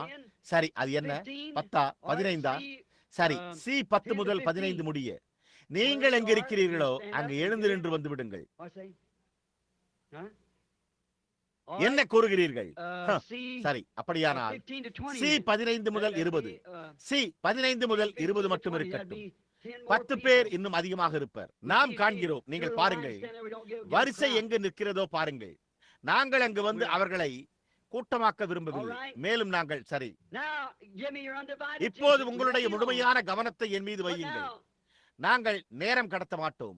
ஆனால் இப்போது, ஓ, என்னே ஒரு வேளை, என்னே ஒரு நேரம். ஒவ்வொருவரும் கர்த்தரை நேசிக்க வேண்டும் என நான் வாஞ்சிக்கிறேன். இந்த நிமிடத்தின் மறைந்திருக்கும் சக்தியை உணரத்தக்கதான நிலைக்கு நாம் எல்லோரும் கொண்டு வரப்பட வேண்டும் என்றே நான் விரும்புகிறேன். நாம் அதை முயற்சிப்போம். உங்கள் கவனத்தை மாத்திரம் என் மீது வையுங்கள். நாம் இங்கே என்ன செய்ய முயற்சித்துக் கொண்டிருக்கிறோம்? தேவனுடைய வார்த்தையை ஒரு சோதனையினூடாக வைக்கிறோம். எலியாவும் அதே காரியத்தை செய்தான். அதை செய்யத்தக்கதாக தான் தேவனால் அனுப்பப்பட்டவர் என்பதை அவன் அறிந்து கொண்ட பிறகே அந்த மலையின் மீது நடந்து சென்றான். அவன் இப்பொழுது யார் தேவன் என்பதை நாம் நிரூபிப்போம், அக்கினியினால் உத்தரவு கொடுக்கும் தேவனே தேவனாக இருக்கட்டும் என்றான். அந்த அஞ்ஞானிகள் தங்களை கீறிக்கொண்டு, ஓ பாருங்கள், நிச்சயமாகவே இல்லை என்றார்கள். அந்த அஞ்ஞானிகள் வானத்திலிருந்து அக்கினி வந்து விடாது என்று அறிந்தபடியால் அவர்கள் கூச்சலிட்டு உரத்த சத்தமிட்டுக் கொண்டே இருந்தனர். ஆனால் எலியாவோ அது வானத்திலிருந்து விழும் என்று அறிந்திருந்தான். ஏனென்றால் கர்த்தரிடத்திலிருந்து ஒரு தரிசனத்தை அவன் பெற்றிருந்தான். நீங்களோ அவனுக்கு ஒரு தரிசனம் உண்டாயிருந்ததா என்கிறீர்கள். ஆமையா, அவன் எல்லாவற்றையும் கிரமமாக ஒழுங்கு செய்துவிட்டு, கர்த்தாவே உம்முடைய கட்டளையின்படியே இவையெல்லாம் செய்துள்ளேன் என்றான். பிறகு அக்கினி விழத் தொடங்கினது. தேவனுடைய வார்த்தையை எடுத்து காத்துக் கொள்ளும் போது அப்பொழுது மீதி காரியங்களை பொறுப்படுத்திக் கொள்வது தேவனுடைய வேலையாகி விடுகிறது. அவர் அதை அங்கே நீங்கள் வைக்கும்படிக்கு கேட்டுக்கொள்ளுகிறார். நீங்கள் அதை அங்கே வைக்க அடைக்கப்பட்டிருக்கிறீர்கள் என்ற நிச்சயமுடையவர்களாயிருங்கள். புரிகிறதா? அவ்விதமாக நீங்கள் செய்யும் போது மீதியை அவர் பார்த்துக் கொள்வார்.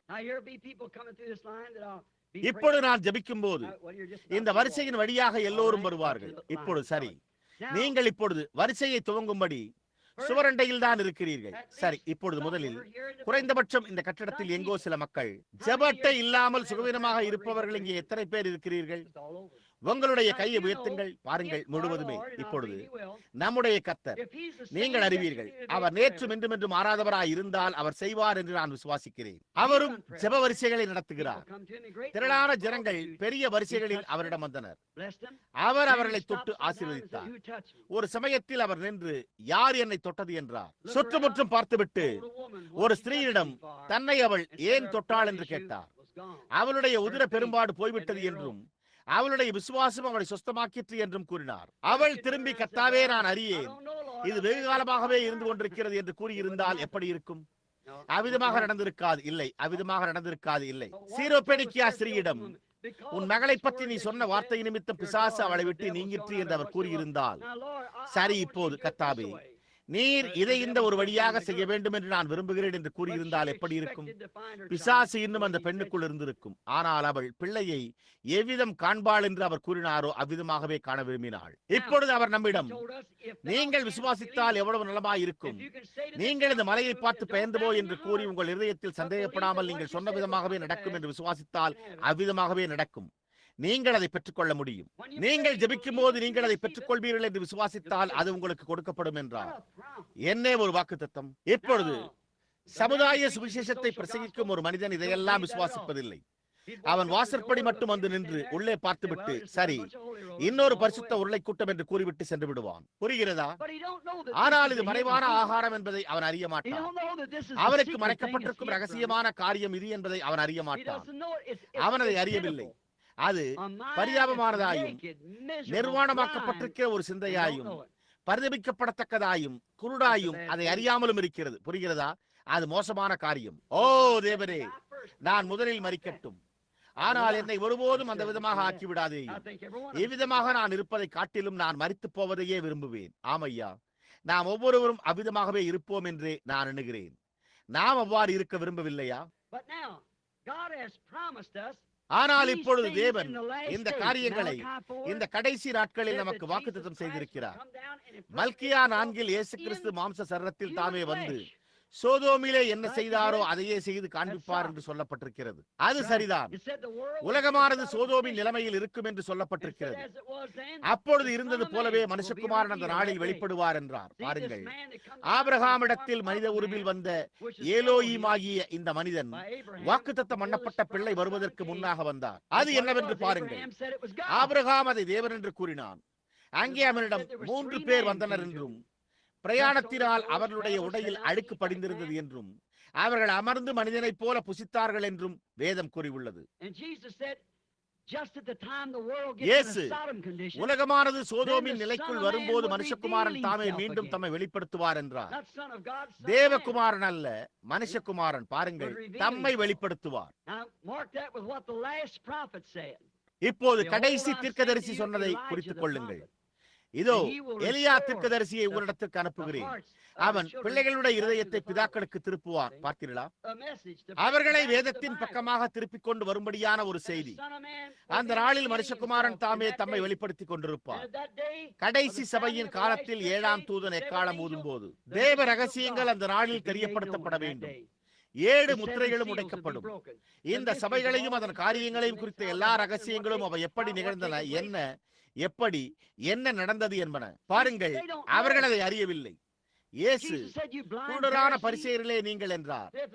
குருடன் குருடனுக்கு வழிகாட்டினால் இருவரும் குழியில் விழுவார்கள் அல்லவா என்றார். பாருங்கள், மக்கள் அதை காணாதிருப்பதின் காரணம் அதுதான். அதை குறித்த ரகசியம் என்னவென்றால், அந்த முத்திரைகள், அந்த சபைகள் ஒவ்வொன்றும் ஸ்தாபனமாகி அதிலேயே அடங்கிவிட்டன.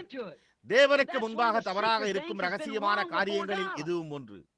டாக்டர் லீ, அதை உங்களால் காண முடிகிறதா? பாருங்கள், கவனியுங்கள், இது அவ்வாறே உள்ளது. அதுதான் அங்குள்ள காரியமாகும். அது ரகசியங்களில் ஒன்றாகும். அவர்கள் ஸ்தாபனம் உண்டாக்கி கொண்டு, பாருங்கள், தேவனுடைய சித்தத்திற்கு முற்றிலுமாக புறம்பாகிவிட்டார்கள். அது கடைசி நாட்களில் வெளியாக்கப்பட்டு ஜனங்களை வழிநடத்த ஒரு கோட்பாட்டிற்கு அல்ல, அல்லது ஒரு ஸ்தாபனத்திற்கு அல்ல, ஆனால் உண்மையான வார்த்தைக்கு திரும்ப கொண்டு வரும். உண்மையான வார்த்தையானது ஜனங்களிடத்தில் ஒரு குறிப்பிட்ட கூட்டத்திற்கு மாத்திரம் வரும். அவர்கள் மத்தியில் மனுஷகுமாரன் தம்மை நேற்றும் இன்றும் என்று மாறாதவர் என்று வெளிப்படுத்துவார். ஓ என்னே, அதை நான் நேசிக்கிறேன். அவரை மேன்மை பாராட்ட நான் விரும்புகிறேன். மக்களுக்கு முன்பாக அவர் பெரியவர் என்று காண்பிக்க விரும்புகிறேன். நான் அவரை பெரியவராக்க வேண்டியதில்லை. அவர் ஏற்கனவே பெரியவராக இருக்கிறார். நீங்கள் அவரை கடந்து போக முடியாதபடி அவர் மிகவும் உயரத்தில் இருக்கிறார். நீங்கள் அவரை கடந்து போக முடியாதபடி மிகவும் ஆழமானவராக இருக்கிறார். நீங்கள் சுற்றிக்கொண்டு கடந்து போக முடியாதபடி அவர் மிகவும் பறந்திருக்கிறார். இருந்த போதிலும் அவர் இருக்கத்தக்கதான ஒரு இடத்தை உங்களுடைய இருதயத்தில் பெற்றிருக்கிறீர்கள். நீங்கள் அவரை ஏற்றுக்கொள்ள மாட்டீர்களா? நம்முடைய கர்த்தர் எவ்வளவு அற்புதமானவர். சரி,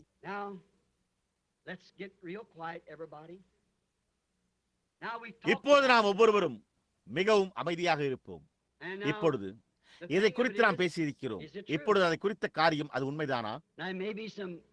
இப்பொழுது இங்கு ஒருவேளை சில அந்நியர்கள் இருக்கக்கூடும்.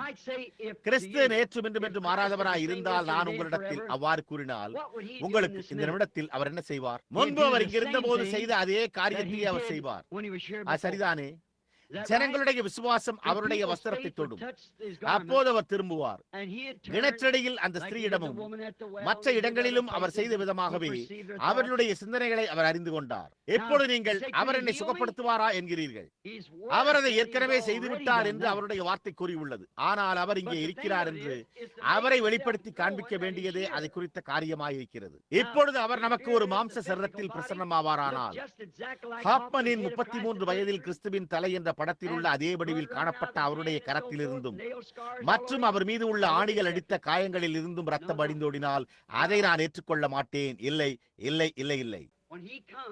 அவர் தாமே வரும்போது கண்கள் யாவும் அவரை காணும், நாவுகள் யாவும் அவரை அறிக்கையிடும்.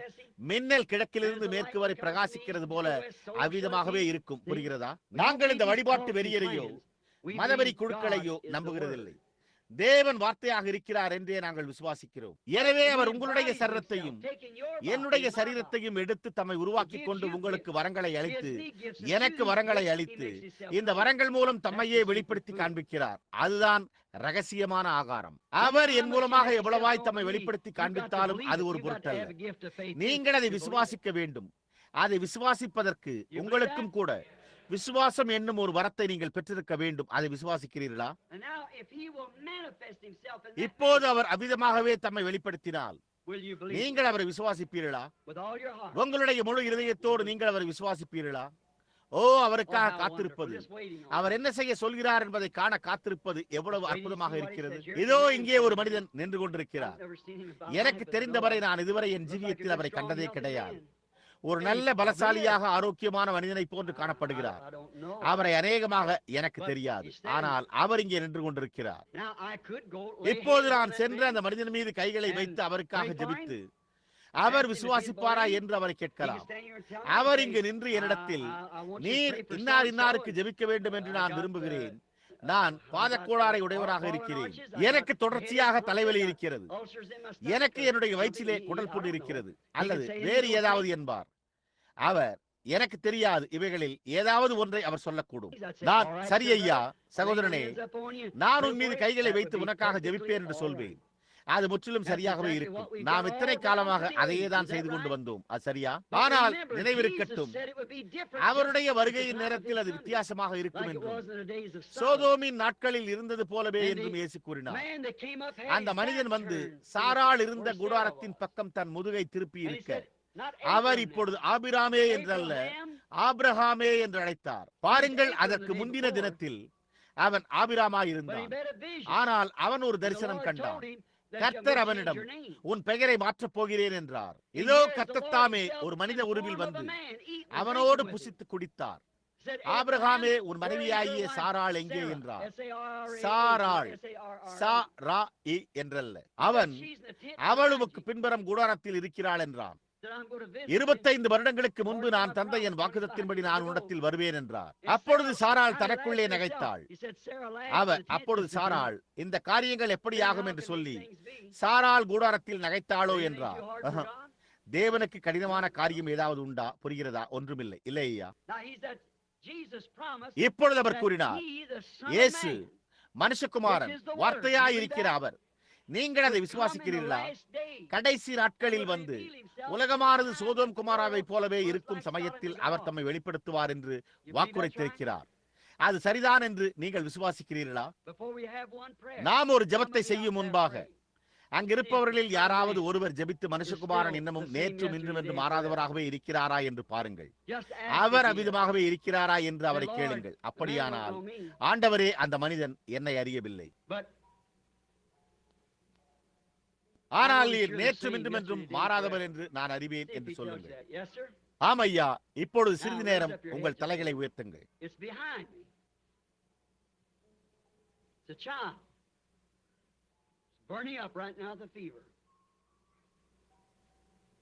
அது எனக்கு பின்னாக இருக்கிறது. அது ஒரு பிள்ளை. அதற்கு காய்ச்சலினால் அனல் பறக்கிறது. அவள் ஒரு சிறுமி. நீங்கள் பட்டணத்திற்கு வெளியே இருந்து வந்திருக்கிறீர்கள். அந்த பிள்ளைக்கு ஒரு வயிற்றுக் கோளாறு இருக்கிறது. அதுவே இதை செய்தது. அப்படியே விசுவாசியுங்கள். இப்பொழுது தாம் செய்ய போவதாக அவர் சொன்னது இதுதானா? அந்த நபரை என் வாழ்க்கையில் பார்த்ததே கிடையாது. பரலோகத்தின் தேவன் அதை அறிவார். இங்கே இருக்கும் இந்த மனிதன் மிகவும் பலசாலியாகவும் ஆரோக்கியமாகவும் அவர் காணப்படுகிறார். ஆனால் அவர் மீது இருக்கும் அந்த நிழலை பார்த்தீர்களா? அதன் பொருள் என்னவெனில், தேவன் அவருக்கு உதவி செய்யாவிட்டால் அவர் வெகுகாலம் இங்கே இருக்க மாட்டார். அவருக்கு புற்றுநோய் உள்ளது. அது உம்முடைய நுரையீரலில் உள்ளது. இப்போது மனுஷகுமாரன் இங்கே இருக்கிறார். அவர் தன்னுடைய இருதயத்தில் ஒரு சிறு பையனுக்காக, ஒரு சிறு பிள்ளைக்கான ஒரு பாரத்தை உடையவராய் இருக்கிறார். அது சரியா? அந்த பிள்ளையோடு உள்ள கோளாறு என்ன என்பதை தேவனால் எனக்கு சொல்ல முடியும் என்று நீங்கள் விசுவாசிக்கிறீர்களா? அவரால் முடியும். அவனுக்கு ஒரு விதமான காக்காய் வலிப்பு நோய் போன்ற ஒரு சிறு மயக்க நிலை உண்டாயிருக்கிறது. அண்மையில் அவனுக்கு ஒன்று உண்டாயிருந்தது. அது உண்மை. இந்த காலையில் அவன் நலமடைவான் என்றும் அந்த பையனை வளர்க்கும்படியாக நீங்கள் உயிரோடு இருக்க போகிறீர்கள் என்றும் நீங்கள் விசுவாசிக்கிறீர்களா? சார்லி காக்ஸ் எங்கே இருக்கிறார்? அவர் எங்கே இருக்கிறார்? சார்லி, நீ எங்கே இருக்கிறாய்? இன்றிரவு அவர் எங்கே இருக்கிறார் என்று நான் நினைத்தேன். இதோ இங்கே. சார்லி, கேரி, நீ எங்கே இருக்கிறாய்? லாரி, அவன் இங்கே இருக்கிறானா? அவனுடைய சிறு பையனுக்கு இதேதான், சரியாக இதேதான் இருந்தது. லாரி, நீ எங்கே இருக்கிறாய்?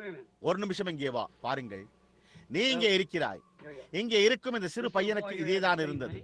இவனுடைய தகப்பனாரும் தாயாரும் எனக்கு மிகவும் நெருங்கிய நண்பர்கள். நான் சில வருஷங்களுக்கு முன்பு அங்கு இருந்தபோது இந்த சிறு பையனுக்கு மயக்கம் உண்டாகி அவன் மயக்கமடைந்து சுயநினைவற்று போய்விடுவான். அது காக்காய் வலிப்பாய் இருந்தது. இந்த பையனிடத்தில் நான் அதை கண்டபோது அவனை சுகப்படுத்தும்படி நான் தேவனிடத்தில் கேட்டுக்கொண்டேன். அதிலிருந்து ஒரு முறை கூட அவனுக்கு அது வரவில்லை. அது அவனுடைய தகப்பனாரும் அவனுடைய தாயாரும் இங்கே எங்கேயோ உட்கார்ந்திருக்கிறார்கள். அந்த சிறு பையன் தானே இங்கே இருக்கிறான். எப்போது நீர் விசுவாசிக்கிறீரா ஐயா? உங்களுக்கு நன்றி லாரி ஐயா. நீங்கள் விசுவாசிக்கிறீர்களா? பரலோகத்தின் தேவன் தாமே அதையே உமக்கும் தந்தருள்வாராக. நீரும் அந்த பிள்ளையை வளர்க்க ஜீவிக்க வேண்டும். தேவன் உங்களை ஆசீர்வதிப்பார். நாம் ஜெபம் செய்வோமாக. அன்புள்ள தேவனே, அவனுக்கு உதவி செய்யும். உம்முடைய இரக்கமும் கிருபையும் அவர் மீது இருந்து அவரை ஆசீர்வதிக்கும்படியாக நான் ஜெபிக்கிறேன் இயேசுவின் நாமத்தில்.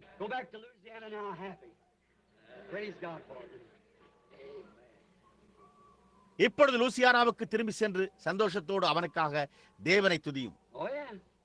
You're from Louisiana. Sure was, around Lake Charles. ஓ ஆமாம், அவர் லூசியானாவிலிருந்து வந்திருக்கிறார். நிச்சயமாக சார்லஸ் ஏரி அருகில். சரிதான். பாருங்கள், உம்முடைய எண்ணங்களை இப்போது என்னால் அறிந்து கொள்ள முடியும். தேவனுக்கு துதி உண்டாவதாக. பாருங்கள், நீங்கள் ஒரு நல்ல காரியத்திற்காகவே கேட்டுக்கொண்டிருக்கிறீர்கள். உனக்கு ஒரு குழந்தை வேண்டும் என்று விரும்புகிறாய். உனக்கு ஏற்கனவே பிள்ளைகள், 2 பிள்ளைகள் இருக்கின்றன. ஆனாலும் உனக்கு இன்னும் ஒன்று வேண்டும். என் சகோதரியே, பரலோகத்தின் தேவன் தாமே அதை உனக்கு தந்தருள்வாராக. இங்கே வாருங்கள், நான் என் கைகளை வைக்க விரும்புகிறேன். அன்புள்ள தேவரே, இந்த ஸ்திரீக்கு அவளுடைய இருதயத்தின் வாஞ்சையை தந்தருளும். ஏனென்றால் அது ஒரு தகுதியான காரணமாய் உள்ளது. இயேசுவின் நாமத்தில் ஆமென். இப்போது போய் குழந்தையை பெற்றுக்கொள். தேவன் ஒரு நல்ல தேவனாகவே இருக்கிறார். நீங்கள் அதை விசுவாசிக்கிறீர்களா? நம்முடைய தேவை எல்லாவற்றையும் அவர் அறிந்திருக்கிறார். நாம் அதை விசுவாசித்தால் நம்முடைய ஒவ்வொரு தேவையையும் அவர் பூர்த்தி செய்கிறார். அவர் நீங்கள் விசுவாசித்தால் எவ்வளவு நலமாய் இருக்கும் என்று கூறினார். நான் எங்கேயோ உம்முடைய கரத்தை குலுக்கினேன். அது எங்கு என்று எனக்கு நினைவில்லை. ஆனால் எங்கேயோ உம்முடைய கரத்தை குலுக்கினேன். எனக்கு சரியாக நினைவில்லை. ஆனால் நாம் எங்கேயோ, இன்று எங்கேயோ, ஆனால் எங்கு என்று எனக்கு தெரியவில்லை. ஆனால் அது எங்கே என்பதற்காக நாம் பேச இங்கு வரவில்லை. நீர் இங்கே பேசுவதற்கு இல்லை, ஜெபிப்பதற்கு, யாரோ ஒருவருக்காக நாம் ஜெபிக்க வேண்டும் என்பதற்காக இங்கு இருக்கிறீர்கள். அது உண்மை. அவர் இங்கு இல்லை. அவர் ஜார்ஜியாவில் சுகவீனமாக இருக்கிறார். அவர் சரீர பிரகாரமாக சுகவீனமாக இருக்கிறார் என்பது மாத்திரமல்ல, அவர் ஆவிக்குரிய பிரகாரமாகவும் சுகவீனமாக இருக்கிறார். உங்களுடைய உறவினர். நீர் அவருக்காக இருப்பதால் தேவன் அதை பொறுப்படுத்திக் கொள்வார் என்று நீர் விசுவாசிக்கிறீரா? நீர் விசுவாசிக்கிறீரா? இங்கே வாரும், நாம் சேர்ந்து ஜெபிப்போமாக. அன்புள்ள தேவனே, இவர் போய் அந்த மனிதன் தேவனுக்காக கதறிக்கொண்டிருப்பதை காணும்படியாக அவருடைய இருதயத்தின் விருப்பத்தை இந்த மனிதனுக்கு தந்தருளும். இயேசுவின் நாமத்தில் வேண்டிக் கொள்கிறேன். ஆமென். தேவன் உம்மை ஆசீர்வதிப்பாராக. சந்தேகப்படாதீர். முழு இருதயத்தோடும் விசுவாசியும்.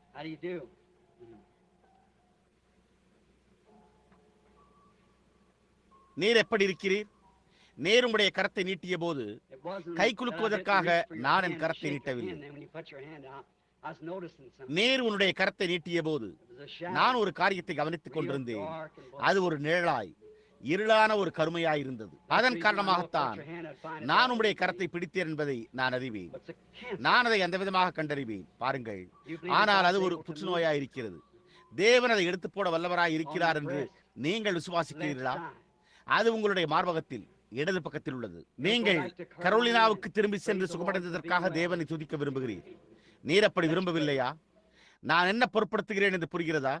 நாம் ஜெபம் செய்வோமாக.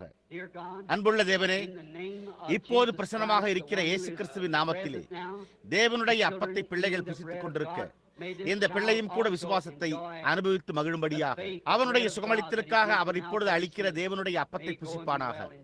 அவன் சென்று சுகமடைவானாக. இயேசுவின் நாமத்திலே ஆமென். தேவன் உம்மை ஆசீர்வதிப்பாராக. சகோதரனே, உம்முடைய முழு இருதயத்தோடும் விசுவாசியுங்கள். நீங்கள் எப்படி இருக்கிறீர்கள்? இது ஒரு அற்புதமான நேரமா? ஜனங்கள் மீது ஒரு பயம் எழும்போது போன்றே காணப்படுகிறது. அல்லது என்னுடைய காதுகளில் ஏதோ ஒன்று போன்று துணிக்கலாம் என்பது போல அந்த விதமாக ஒரு சத்தத்தை எழுப்புகிறது. பாருங்கள், இது பிள்ளைகளுடைய அப்பம். புரிகிறதா? அது உங்களுடையது. அது உங்களுக்காகவே. அது எனக்காக அல்ல, அது உங்களுக்காகவே. இப்பொழுது இந்த நேரத்தில் நான் மிகவும் நன்றியுடனாக இருக்கிறேன். நான் அறிந்தவரை நான் நலமுடன் இருக்கிறேன். ஆனால் எனக்கு கூட தேவைப்படும் போது அது எனக்காகவும் அப்பமாக இருக்கிறது. அது உங்களுக்கும் அப்பமாக இருக்கிறது. அது உற்சாகமாகவே இருக்கிறது. சுகவீனமாய் இராத உங்களுக்கும் கூட அது நம் இருதயங்களை தேவனுக்கு முன்பாக கொண்டு வருகிறது.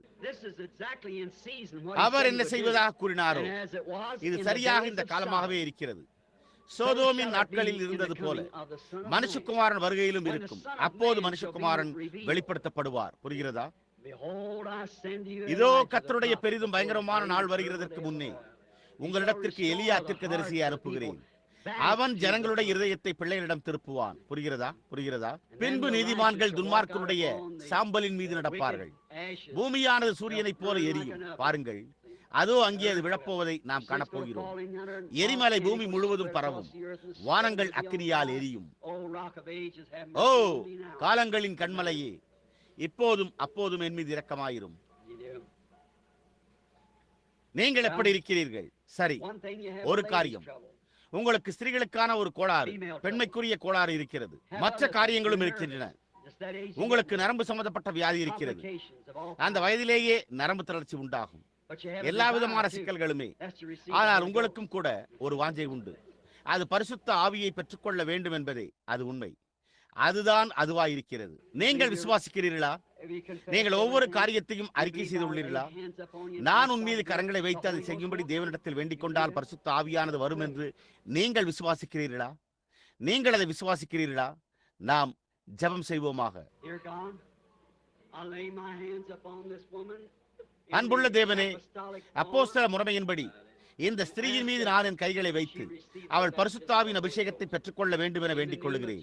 இயேசு கிறிஸ்துவின் நாமத்தினால் அவள் அதை பெற்றுக்கொள்வாளாக. ஆமென்.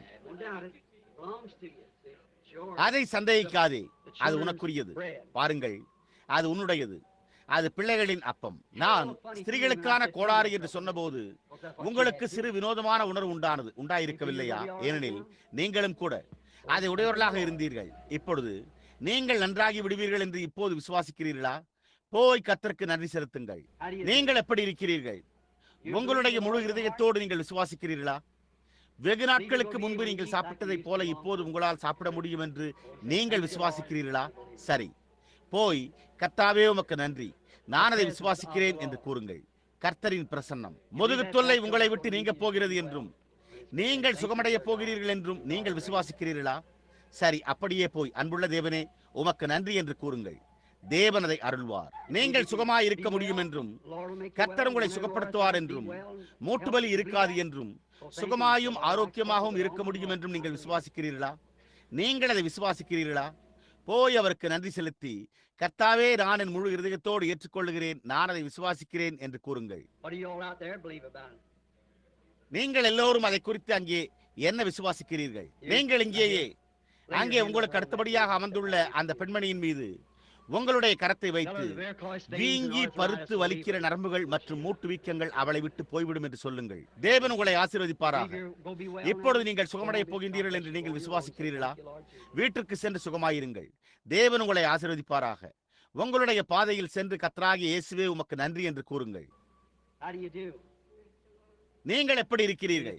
ஸ்திரீகளுக்கான தொல்லையும் கூட உங்களை விட்டு போய்விடும் என்றும் நீங்கள் சுகமடைய போகிறீர்கள் என்றும் நீங்கள் விசுவாசிக்கிறீர்களா?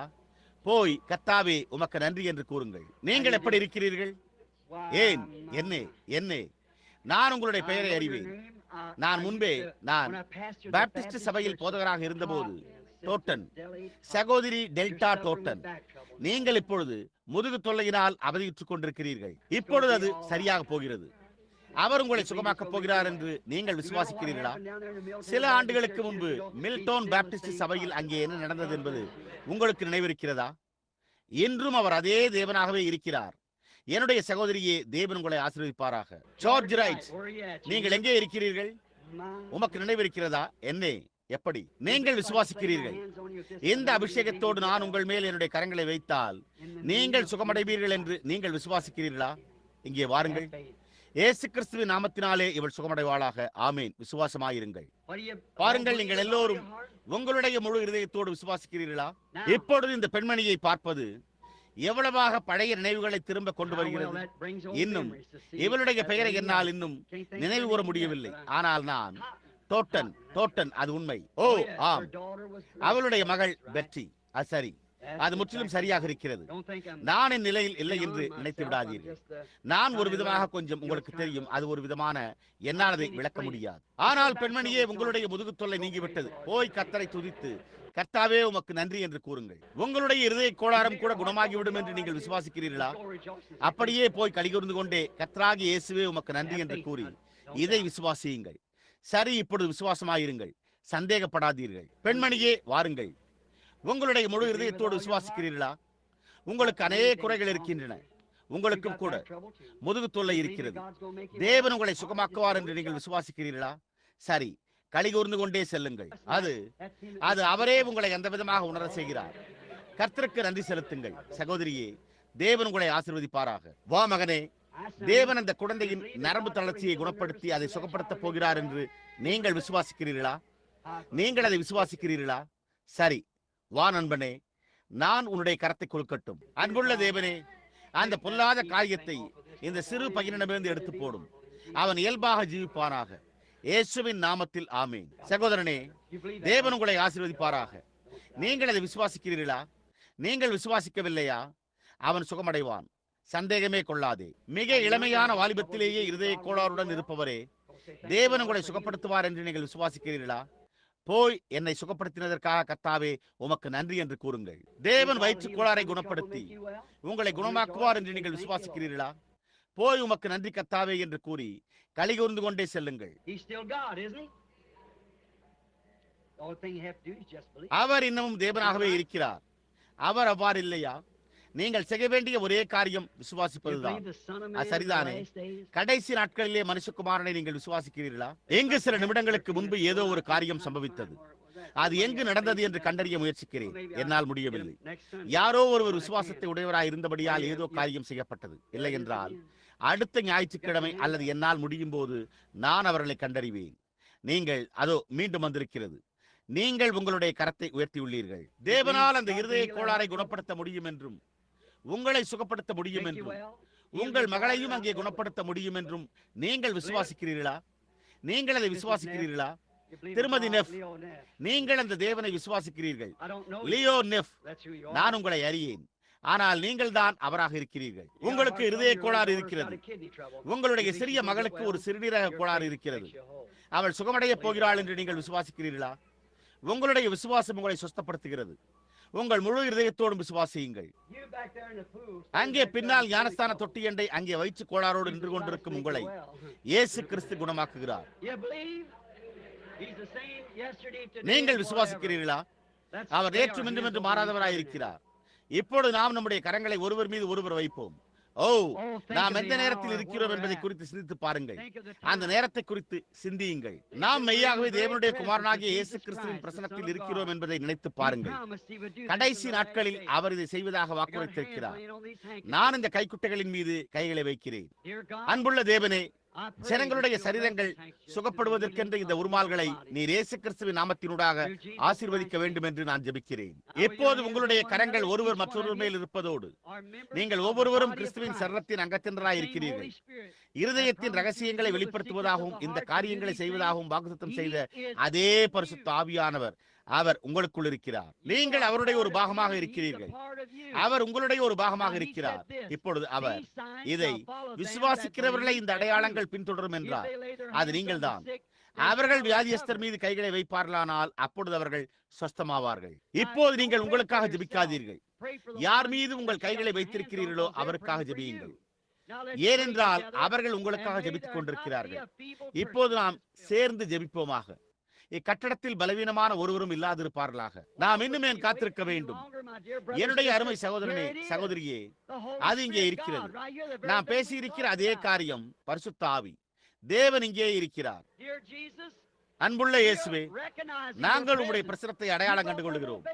அன்றொரு நாளில் மரித்து போயிருந்த சிறு குழந்தைக்கு விசுவாச ஜெபத்தின் மூலம் திரும்ப ஜீவன் தந்தீர். அன்புள்ள தேவனே, நாங்கள் ஒவ்வொருவரிடமும் செல்ல முடியாதபடி அதிகமான பேர் இங்கே இருக்கின்றனர்.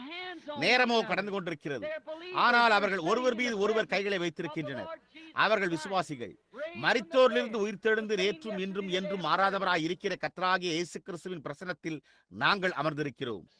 சாத்தானே, நீ தோற்கடிக்கப்பட்டு விட்டாய். இயேசு கிறிஸ்து உன்னை தோற்கடித்து விட்டார்.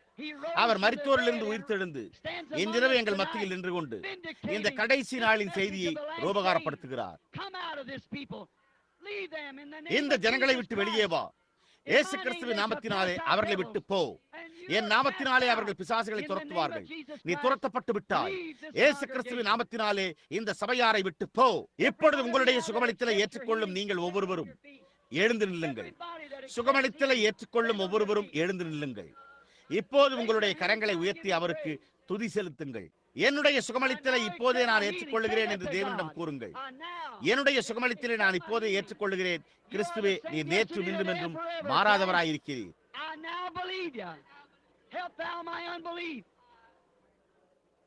இப்போது நான் உம்மை விசுவாசிக்கிறேன். என் அவிசுவாசம் நீங்க உதவி செய்யும். ஆமேன். I will praise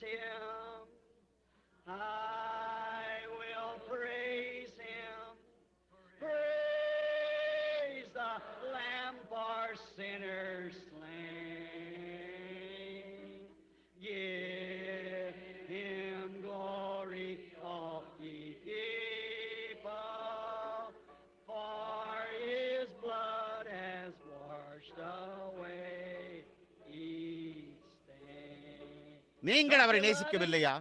அப்படியானால் நாம் அவரை துதிப்போமாக.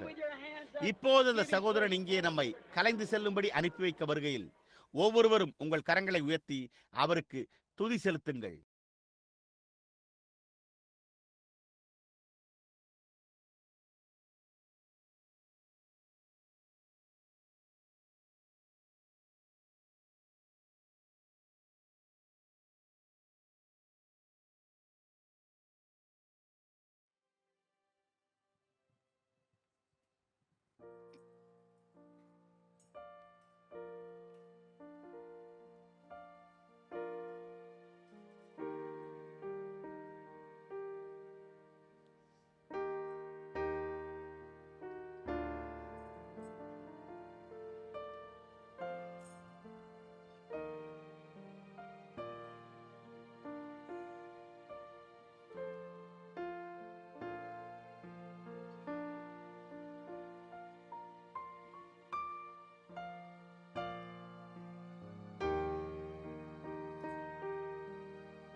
அவர் வல்லவர், அவர் மாவல்லவர்.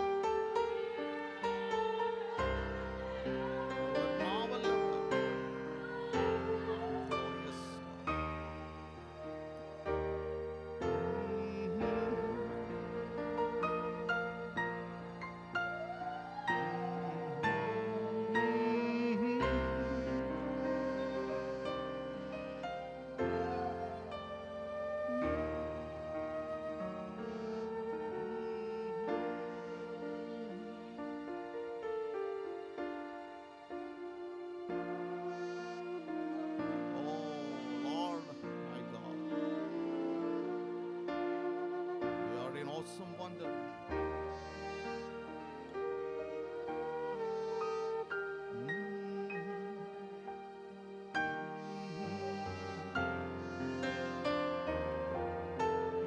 உம் கரத்தின் கிரியைகள் நாங்கள் எண்ணும் போது நான் பிரமிப்படைந்தேன்.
Savior God, to thee. How great thou art.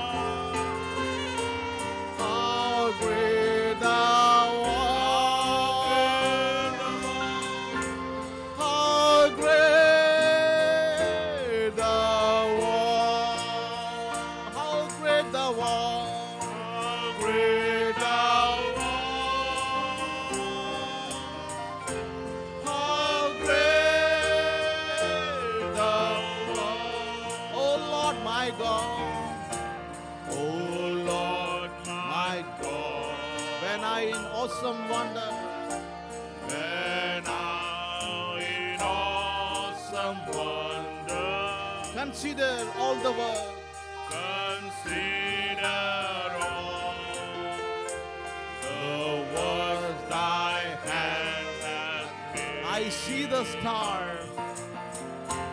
I see the star, I hear the rolling thunder, I hear the rolling thunder. Thy power throughout the universe, thy power throughout the universe displays. Oh, then sings my soul, then sings my soul, my Savior God, Savior God, to thee. How great thou art!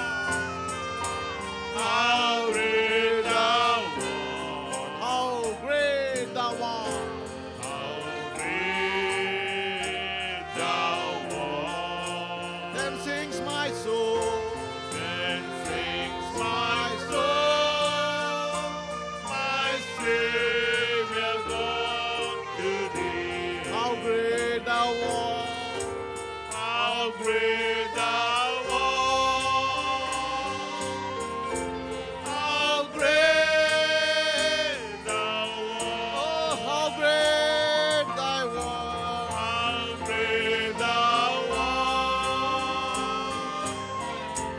How great thou art! சொந்த மகன் என்றும் பாராமல், சொந்த மகன்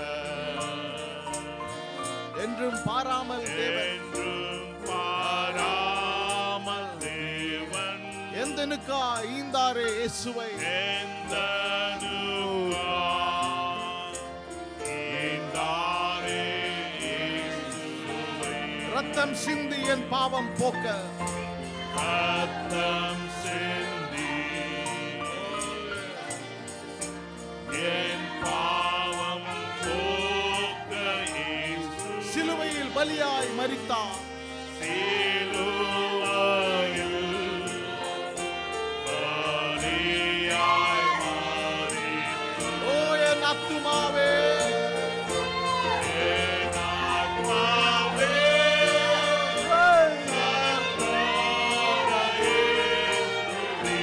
அவர் வல்லவர், அவர் வல்லவர், அவர் மாவல்லவர், அவர் மாவல்லவர். என் ஆத்துமாவே, என் ஆத்துமாவே, கர்த்தரையே துதி. அவர் வல்லவர், அவர் வல்லவர், அவர் மாவல்லவர், அவர் வல்லவர், அவர்